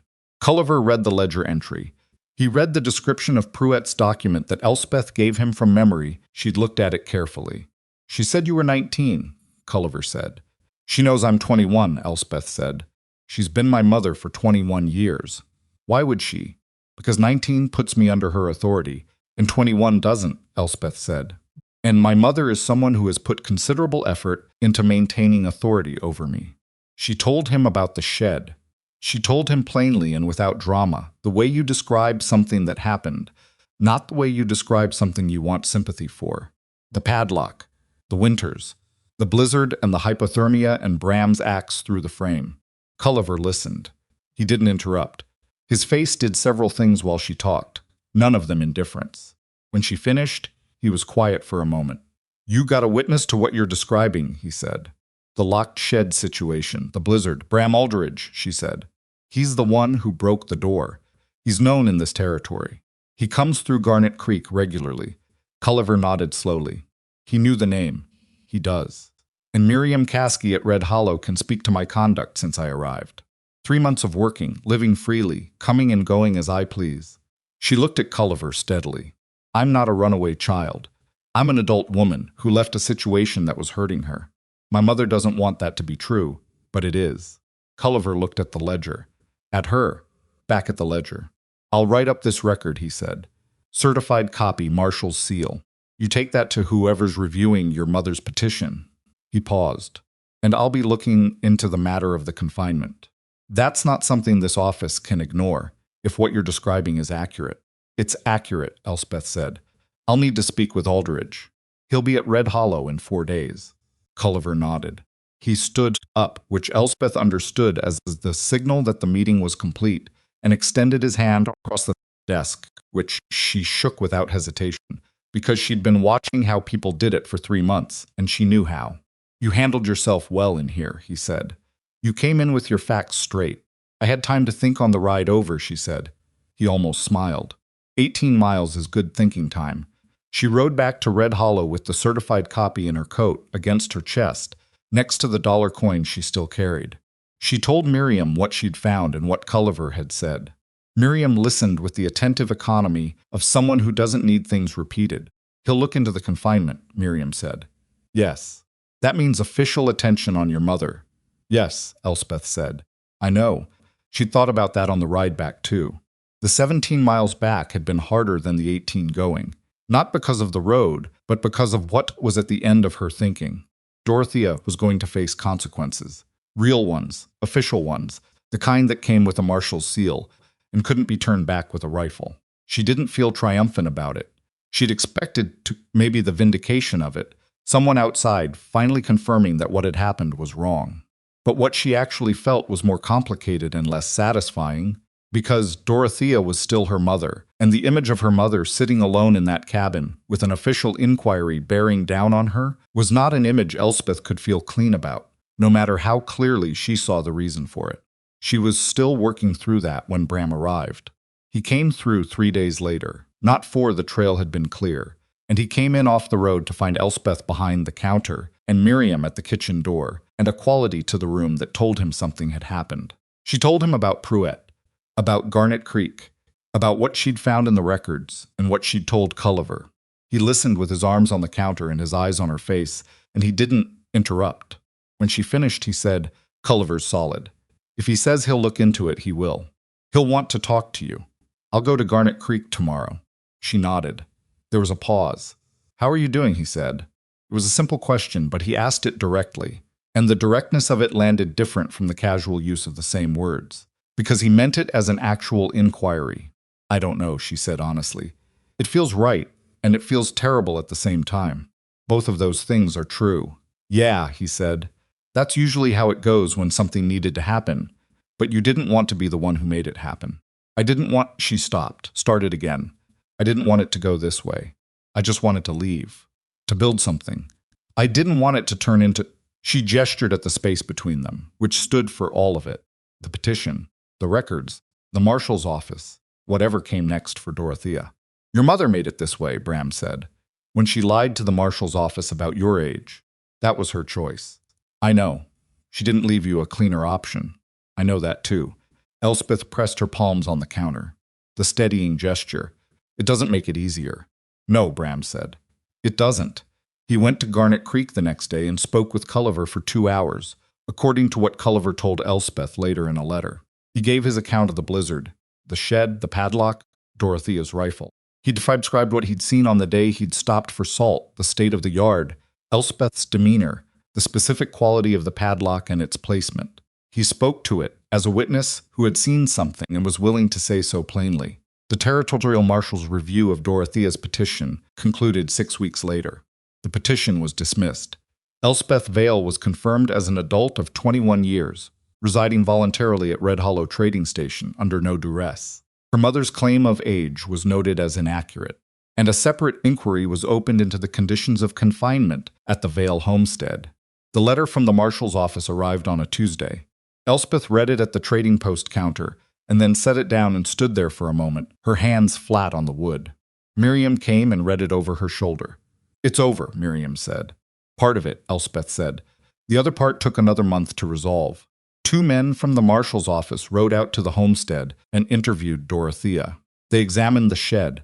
They spoke to a neighbor who had been aware, in the vague and uncomfortable way of people who see something wrong and don't know what to do about it, of the general nature of Elspeth's situation.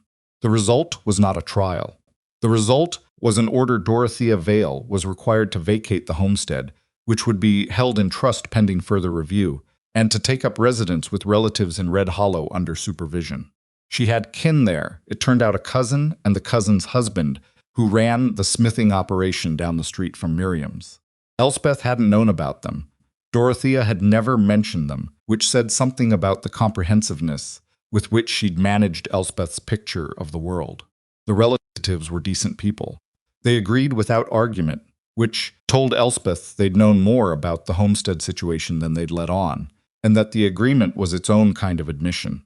Dorothea arrived in Red Hollow on a Thursday in May. Elspeth knew she was coming, Miriam had told her. The cousin had told Miriam. She had 3 days to decide whether she wanted to see her mother before Dorothea arrived, or wait until after she'd settled, or not at all. She thought about it for 2 days. On the 3rd day, she walked down the street to the cousin's house and knocked on the door. Dorothea was in the front room, sitting in a chair by the window, straight-backed and still in the way she was always still, that quality of deliberate self-containment, as if stillness were something she was doing on purpose and not a natural state. She looked older than Elspeth remembered. Or maybe Elspeth was seeing her differently without the homestead around her, without the particular authority that a woman has in her own space. Dorothea looked smaller, not diminished, not defeated, just actual size.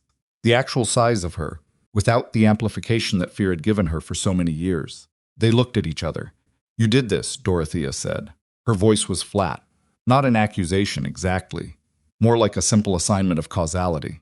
"I told the marshal's office what happened," Elspeth said. "I told them the truth. You had me removed from my own home. The marshal's office made that decision. I told them what I knew." Elspeth kept her voice steady. "You told them I was 19, Mama. You knew I wasn't." Dorothea's jaw tightened. She looked away at the window, at the Red Hollow street outside. "I was trying to bring you back," she said. "I know," Elspeth said. "That's why I told them the truth. Because if I hadn't, you would have succeeded." "Silence, I could have come to visit," Elspeth said. "I could have written regularly. I could have—" She stopped. "I was willing to have something with you that wasn't what we had before. But you went to the marshal's office with a lie. You tried to use the law to put me back in that shed. The shed was Mama." Elspeth's voice was quiet, not angry. Tired maybe, but not angry. "I know what you're going to say. I know you believed it. I have never doubted that you believed it." She let that sit for a moment. But believing something doesn't make it not harm. Dorothea looked at her. Her face was doing many things at once and suppressing most of them, which was the most Dorothea thing possible. "Are you all right?" Elspeth said. "Here. Are you being treated well?" Something shifted in Dorothea's expression at the unexpectedness of the question, maybe. That after everything, Elspeth was asking about her comfort. "Clara's a decent woman," Dorothea said stiffly, the cousin. "House is clean." "Good," Elspeth said. She stayed for another 20 minutes. They talked about practical things, the homestead, what would happen to the animals, whether Dorothea's things had been brought or would be brought. Functional conversation, the kind that doesn't require anyone to go anywhere near the harder things. Elspeth had decided that the harder things could wait. They'd had the hard conversation once. Maybe that was enough for one day. When she stood to leave, Dorothea said, "I don't understand you." Elspeth stopped. "I did everything to protect you," Dorothea said. "Everything." "I know, Mama," Elspeth said. "I know you believe that." She picked up her coat. "But there's a difference between protecting someone and keeping them." She looked at her mother. I needed to be kept less and loved more. Those aren't the same thing, and they never were. Dorothea said nothing. Elspeth went to the door. She turned back once. I'll come again next week, she said. If you want. Dorothea was looking at the window. Do as you please, she said. Which, from Dorothea, was as close to yes as she was capable of. Elspeth walked back to the trading post through the May morning. The street was busy. Red Hollow in spring had a different quality than Red Hollow in winter. More people moving through. More noise. More of the general complicated hum of a place that was alive and doing things. She stopped in the middle of the street for a moment and looked around at it. 6 months ago, she had been sitting in the dark of a shed, listening to a padlock click into place, understanding in the back of her mind that she was dying and being too cold to be properly afraid of it. Now she was standing in the middle of a street she knew, in a town that knew her, having just spoken plainly to her mother and walked away under her own power, and there was work waiting for her at the trading post and a lesson with Cecily on Thursday, and Bram was due back sometime in the next week. Her life was not simple. It was not clean. There were things in it that ached. Dorothea sitting in a stranger's front room, the homestead empty, all the years she'd spent in that shed that she was never going to get back. But it was hers. For the first time in her memory, it was completely and unambiguously hers. Bram found her at the fence rail behind the livery that evening, looking at the mountains. He didn't ask how it had gone. He looked at her face, and whatever he read there told him enough. He stood beside her at the fence and looked at the mountains, too. She's here, Elspeth said. In town, I heard. I went to see her. He looked at her then. She searched for the word. It was what it was. She's still her. I'm still me. We're not going to agree on what happened. She looked at her hands on the fence rail. But I'm going to keep seeing her. Not because it's easy. Because she's my mother, and because I can do it now without it costing me everything. Bram was quiet. Does that make sense? She said. Yes, he said. It makes a lot of sense. She looked back at the mountains. The light on them was the last of the evening, that particular gold that made the ridge lines look like something lit from inside. I've been thinking, she said. About what? About what comes next. She kept her eyes on the mountains. I've learned things here. A lot of things. Miriam's taught me the business side. Cecily's filled in most of the gaps. She paused. You've taught me more than I've known how to say thank you for. You don't need to say thank you. I know I don't need to, she said. I want to, which is different. She turned and looked at him. I want to see the mountains, the actual ones. Not from down here. He met her eyes. I want to learn what you know up there, she said. All of it. Not just shooting and tracking. The whole thing. How to read the country, how to navigate it, how to make it work for a person rather than against them. She watched his face carefully. I know that's not a small ask. He was quiet for a long moment, looking at her with that look she'd identified as respect, and other things she was still identifying. It's not, he said. I'm not asking you to protect me, she said quickly. I'm not asking for another version of what I left. I'm asking to learn. I'll pull my own weight. I'll do the work that needs doing. She stopped. I'm not trying to trade one keeper for another. Something shifted in his expression at that. Something that might have been, if she was reading it right, the particular softness of someone being told exactly the right thing at exactly the right time. I know that, he said quietly. I've known that since February. She looked at him. When you said 7 out of 10 means 3 missed, he said. That's when I knew you were going to be all right. She almost smiled. Then did so, she said, the mountains. He looked up at the ridgelines against the last light. Spring's about done being uncertain, he said. Passes will be open in another few weeks. He looked back at her. You'll need proper gear. Cold weather kit, not what you've got. Better boots. I'll teach you the pack loading before we go, so the mule doesn't hate you the whole way up. I don't think mules hate people based on who loads them, she said. You'd be surprised, he said. This time she did laugh. A real one, the kind that happened without permission, that came from somewhere genuine. He looked at her when she laughed. The expression on his face was one she was going to take a while to fully understand, but she understood enough of it to not look away. Few weeks, he said. Few weeks, she said. They stood at the fence rail until the last of the light went off the mountains, not talking, which was one of the things she'd come to value about him, that silence with him was never empty. It was just the two of them, being in the same place, without needing to perform anything. Behind them, Red Hollow went on making its sounds, the smithy going quiet for the night, Miriam's kitchen light warm in the window. Somewhere down the street, a door opening and closing, and the ordinary noise of people at the end of an ordinary day.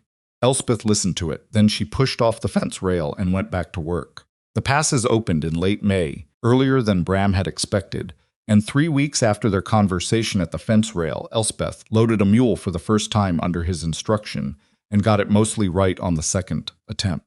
What was wrong with the first attempt, she said. Weight distribution was off. Too heavy on the left rear. She'd have been compensating by the second mile and sore by the fifth. Elspeth looked at the mule, who looked back at her with the particular expression of an animal that had opinions and intended to keep them. How do you know she wasn't just being difficult? She's always difficult, Bram said. That's baseline. You account for baseline. He adjusted the last strap. Try again tomorrow morning. You'll get it. She got it on the third attempt. They left Red Hollow on a Tuesday with the early light, just starting to find the mountain peaks and the valley still in shadow. Miriam's stood on the porch and watched them go without ceremony, which was the right way. Cecily had given Elspeth 3 books to take, which she'd fitted into the pack with the careful economy of someone who'd learned that space in a mountain kit was not to be wasted. She looked back once. Red Hollow was already small behind them, the 2-story trading post the last thing visible before the road bent into the timber. 6 months ago she'd walked into that settlement from the west, alone, cold, with a hunting knife and a handful of coins, and no idea whether any of this was going to work. She was leaving it on horseback with a pack mule, and a rifle she could shoot straight, and a body of knowledge she hadn't possessed on that January morning. She turned forward and didn't look back again. The mountains were everything Bram had said they were, and several things he hadn't. The cold he'd prepared her for, the scale he'd tried to describe. What he hadn't described, maybe, because it was the kind of thing that doesn't survive description, was the quality of the silence up there. Not the silence of the shed, which had been the silence of absence and locked doors. This was a silence that was full of things wind in the upper timber, the sound of water under snowmelt somewhere below them, the calls of birds she didn't know the names of yet and would learn. A silence that was alive in all directions. She asked Bram about it on the second day.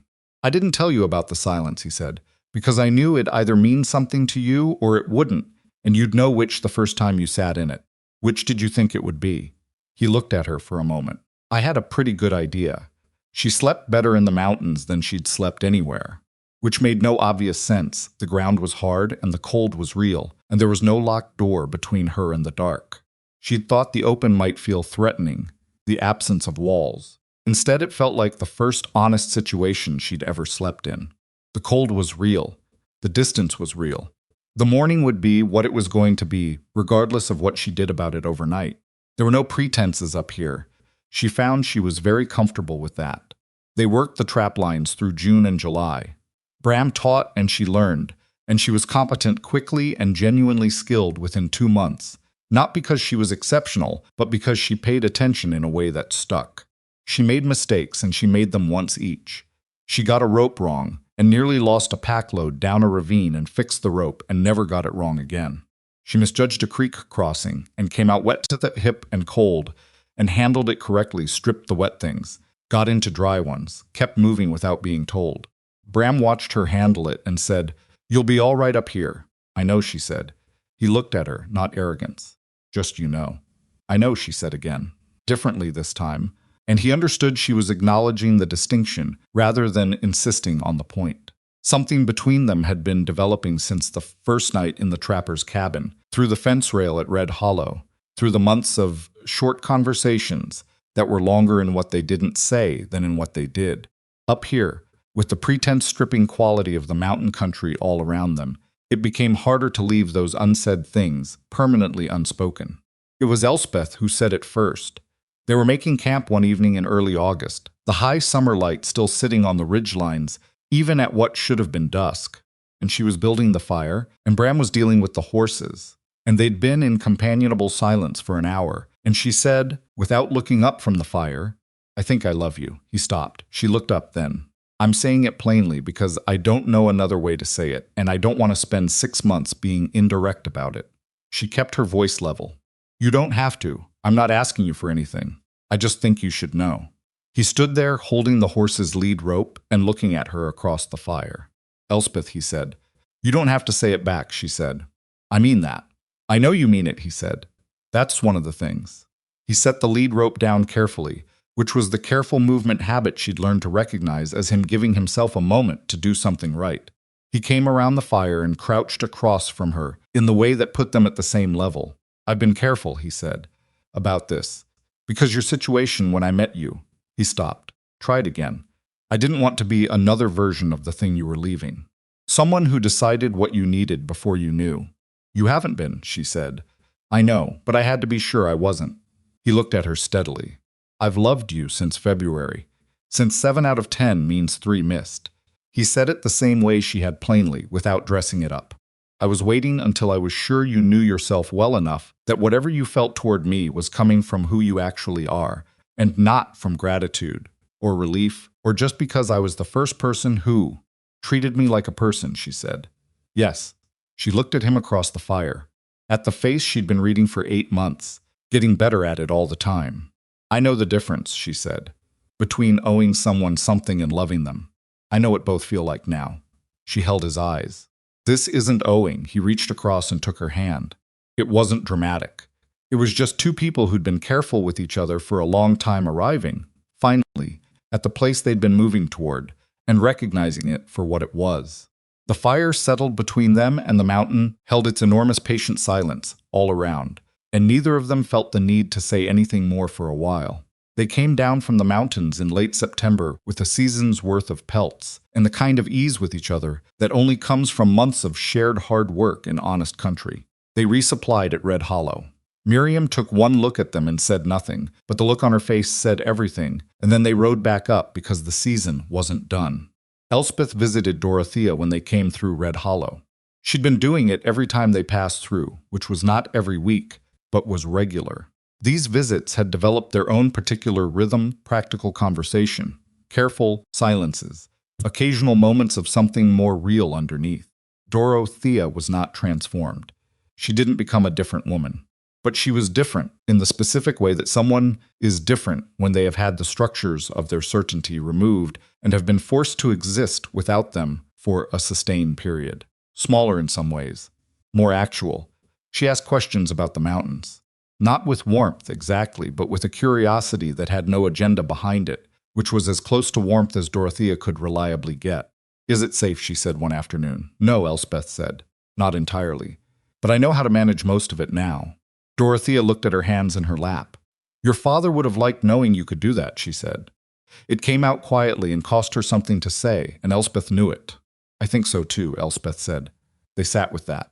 It was more than they'd managed in most previous visits. On the way out, Dorothea said, very quietly, and without looking at her, "I'm sorry." For the shed, 3 words stripped down to their essentials. No qualification, no explanation, no "but I thought" or "but I was afraid." Just, "I'm sorry," for the shed. It wasn't enough to cover everything. Nothing would be, and Elspeth had made her peace with that. You don't get years back. You don't get childhood winters spent in a wooden box back. The cold that had nearly killed her in November 1887 wasn't something an apology could reach. But it was real. It was Dorothea reaching through the structure of her own defenses and saying a true thing, which was harder for her than chopping wood had ever been for Elspeth. "I know, Mama," Elspeth said. "Thank you." She went out into the Red Hollow Street and found Bram with the horses, and they rode out together toward the mountains. The years accumulated. Not smoothly, nothing accumulates smoothly. There were hard seasons and lean ones. A winter when the trapping was poor and money was tight, and they argued about something that wasn't really about what they were arguing about, and took 3 days to find their way back to each other. There was a summer when a forest fire pushed them off a planned route, and they lost 2 weeks of the season. There was the ongoing complicated reality of Dorothea, who never fully reconciled with what she'd done, but who, in the last years before her health declined, managed to sit at the same table as Bram without the conversation being entirely about managed tension. Elspeth had expected freedom to feel like relief. Mostly it felt like work the real kind, the kind you do because you've chosen it rather than because you have no other option. That distinction mattered more than she'd known it would. She and Bram built the guide and supply station together over 3 years, working through the logistics of it, the way they worked through everything, arguing some, agreeing more, each one contributing what they actually knew rather than performing competence in areas they didn't have it. The station sat on a high trail junction that saw steady traffic in the warmer months. Travelers going west, prospectors going up, survey teams, homesteaders, the occasional lost soul who needed pointing in a direction. Elspeth ran the supply side and became, over time, the guide that many parties specifically requested. She knew the trail network for 40 miles in every direction. She knew the weather patterns, the water sources, the places where the trail logic didn't match the terrain logic, and a person could go badly wrong if they didn't know the difference. She'd learned all of it from the ground up, which meant she knew it in her body, not just her memory. Travelers sometimes raised an eyebrow at a woman guide. They stopped raising it after half a day on the trail with her. She was not perfect at any of it. She made navigational errors and corrected them. She misjudged clients, sometimes gave too little information to people who needed more, or too much to people who were overwhelmed by it. She and Bram had recurring disagreements about how much risk was acceptable on certain routes that they never entirely resolved because they had genuinely different risk tolerances, and both of them knew the difference between a compromise and a capitulation. But it was hers. All of it, the errors and the corrections and the arguments and the accumulated skill and the life that had been built from the ground up with her own hands. Nobody had given it to her. Nobody had locked her out of it or into it. She had walked 11 miles through January cold to get to the first piece of it, and everything after that had been built the same way, one deliberate step at a time. The iron padlock turned up in a gearbox in the fall of their 4th year at the station. Bram found it. He brought it inside and set it on the table without comment, and Elspeth looked at it from across the room. That particular piece of iron, heavy and functional, still with the scratch on the shackle from where his axe had glanced off it before going through the doorframe. She'd put it in her pack when she left the homestead in January. She'd known she was doing it. She'd known it was a strange thing to take. She hadn't been ready to examine why. Now she was. "I've been carrying that for 4 years," she said. "I know," Bram said. "I noticed it before. Didn't ask." She picked it up. It was heavier than she remembered, or she'd changed enough that the weight was more notable now than it had been when she was accustomed to what it represented. She turned it in her hands. "I think I kept it because I was afraid," she said. "Not of it. Of forgetting what it meant. That it was real." She set it back down. "When you're out here and the life is good, it's easy to let the past become soft-edged.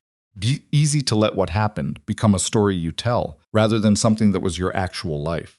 Bram sat down across from her. "And now?" he said. She looked at the padlock. "I don't need it for that anymore," she said.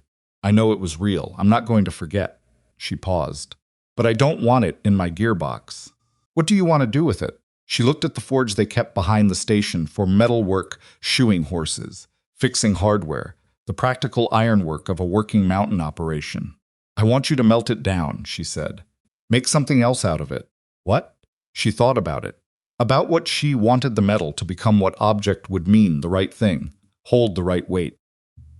She thought about the station and the people who came through it and what she wanted them to feel when they arrived.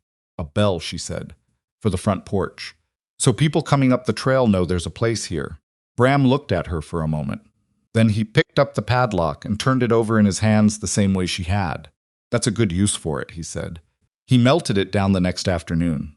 Elspeth watched the iron go into the forge, watched it heat from black to red to a color that had no clean name, and then soften and lose the shape that it had held for years, the shape that had been a lock. All that careful iron engineering designed to keep something closed, liquefying in the heat until it was just metal again, just material. What Bram made from it wasn't elegant.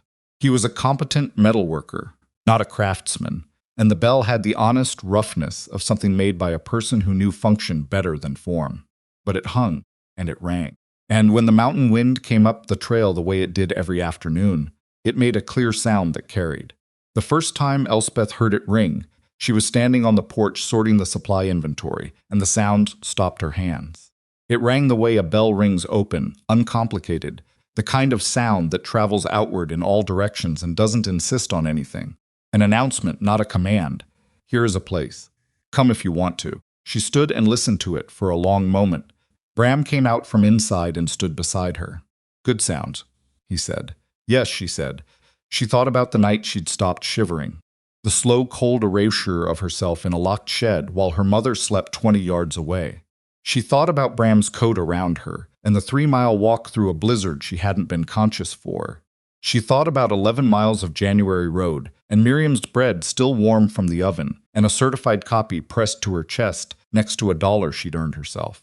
She thought about all of it, and then she let the bell ring and let the sound carry out across the trail and the open country beyond it, in all the directions that the world ran from where she was standing.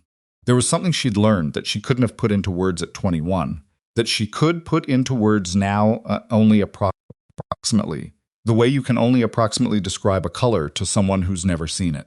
It was this: the difference between surviving and living is not safety. Safety is part of surviving. You need enough of it, or the question becomes moot. But living requires something that safety can't provide, which is the experience of being genuinely present in your own existence, of making choices and having those choices be yours, of knowing that what you build is yours to build or fail to build on your own terms. A cage is the removal of that, not just the removal of freedom of movement, but the removal of the experience of being the author of your own life. You can be fed and sheltered in a cage. You can be kept safe in a cage. What you cannot do is become who you are, because who you are requires the full landscape of possible choices, including the wrong ones, including the ones that cost something. Elspeth had been given that landscape late, later than anyone should have to wait for it. And she had done what you do when you get something late that you should have had. From the beginning, she'd used it without wasting a day of it. She wasn't grateful for the shed. She wasn't grateful for the years in it, for the cold, for the lock, for the specific cruelty of a childhood spent being kept rather than loved. She didn't believe that suffering builds character in any way that the absence of suffering couldn't have built better. Those years had cost her things she'd never fully recover: a particular ease in the world, the automatic confidence that comes from having been allowed to fail safely when you were young enough for it to be instructive rather than dangerous. But she was here. She'd made it out. And she'd built something real on the ground she'd gotten to, which was all any person could do with the life they actually had, rather than the life they should have been given. The bell rang in the afternoon wind. Bram's hand found hers on the porch railing. She held on. Down the trail, a half-mile out, she could see the dust of approaching horses travelers coming up. Probably the survey party that had sent word ahead last week. They'd need resupply and a night's shelter and guidance on the northern route, which she knew in the kind of detail that only comes from walking something repeatedly with your eyes open. She'd be ready for them. She was ready for most things now. Not all things, nobody gets all things, and the person who tells you they do is someone you should watch your pockets around. The mountains had taught her that clearly, the way the mountains taught most things, by showing you exactly how large the country was and exactly how much of it you still didn't know, and trusting you to find that fact energizing rather than defeating. She found it energizing. Every morning she woke up and the country was still there, still vast, still full of things she hadn't seen yet. That was enough. That had always been enough. It was just that for a very long time, someone had locked the door before she could get to it. The bell rang again, light and clear, carrying out across the open ground. Elspeth Vale listened to it and stayed where she was and waited for no one's permission to begin.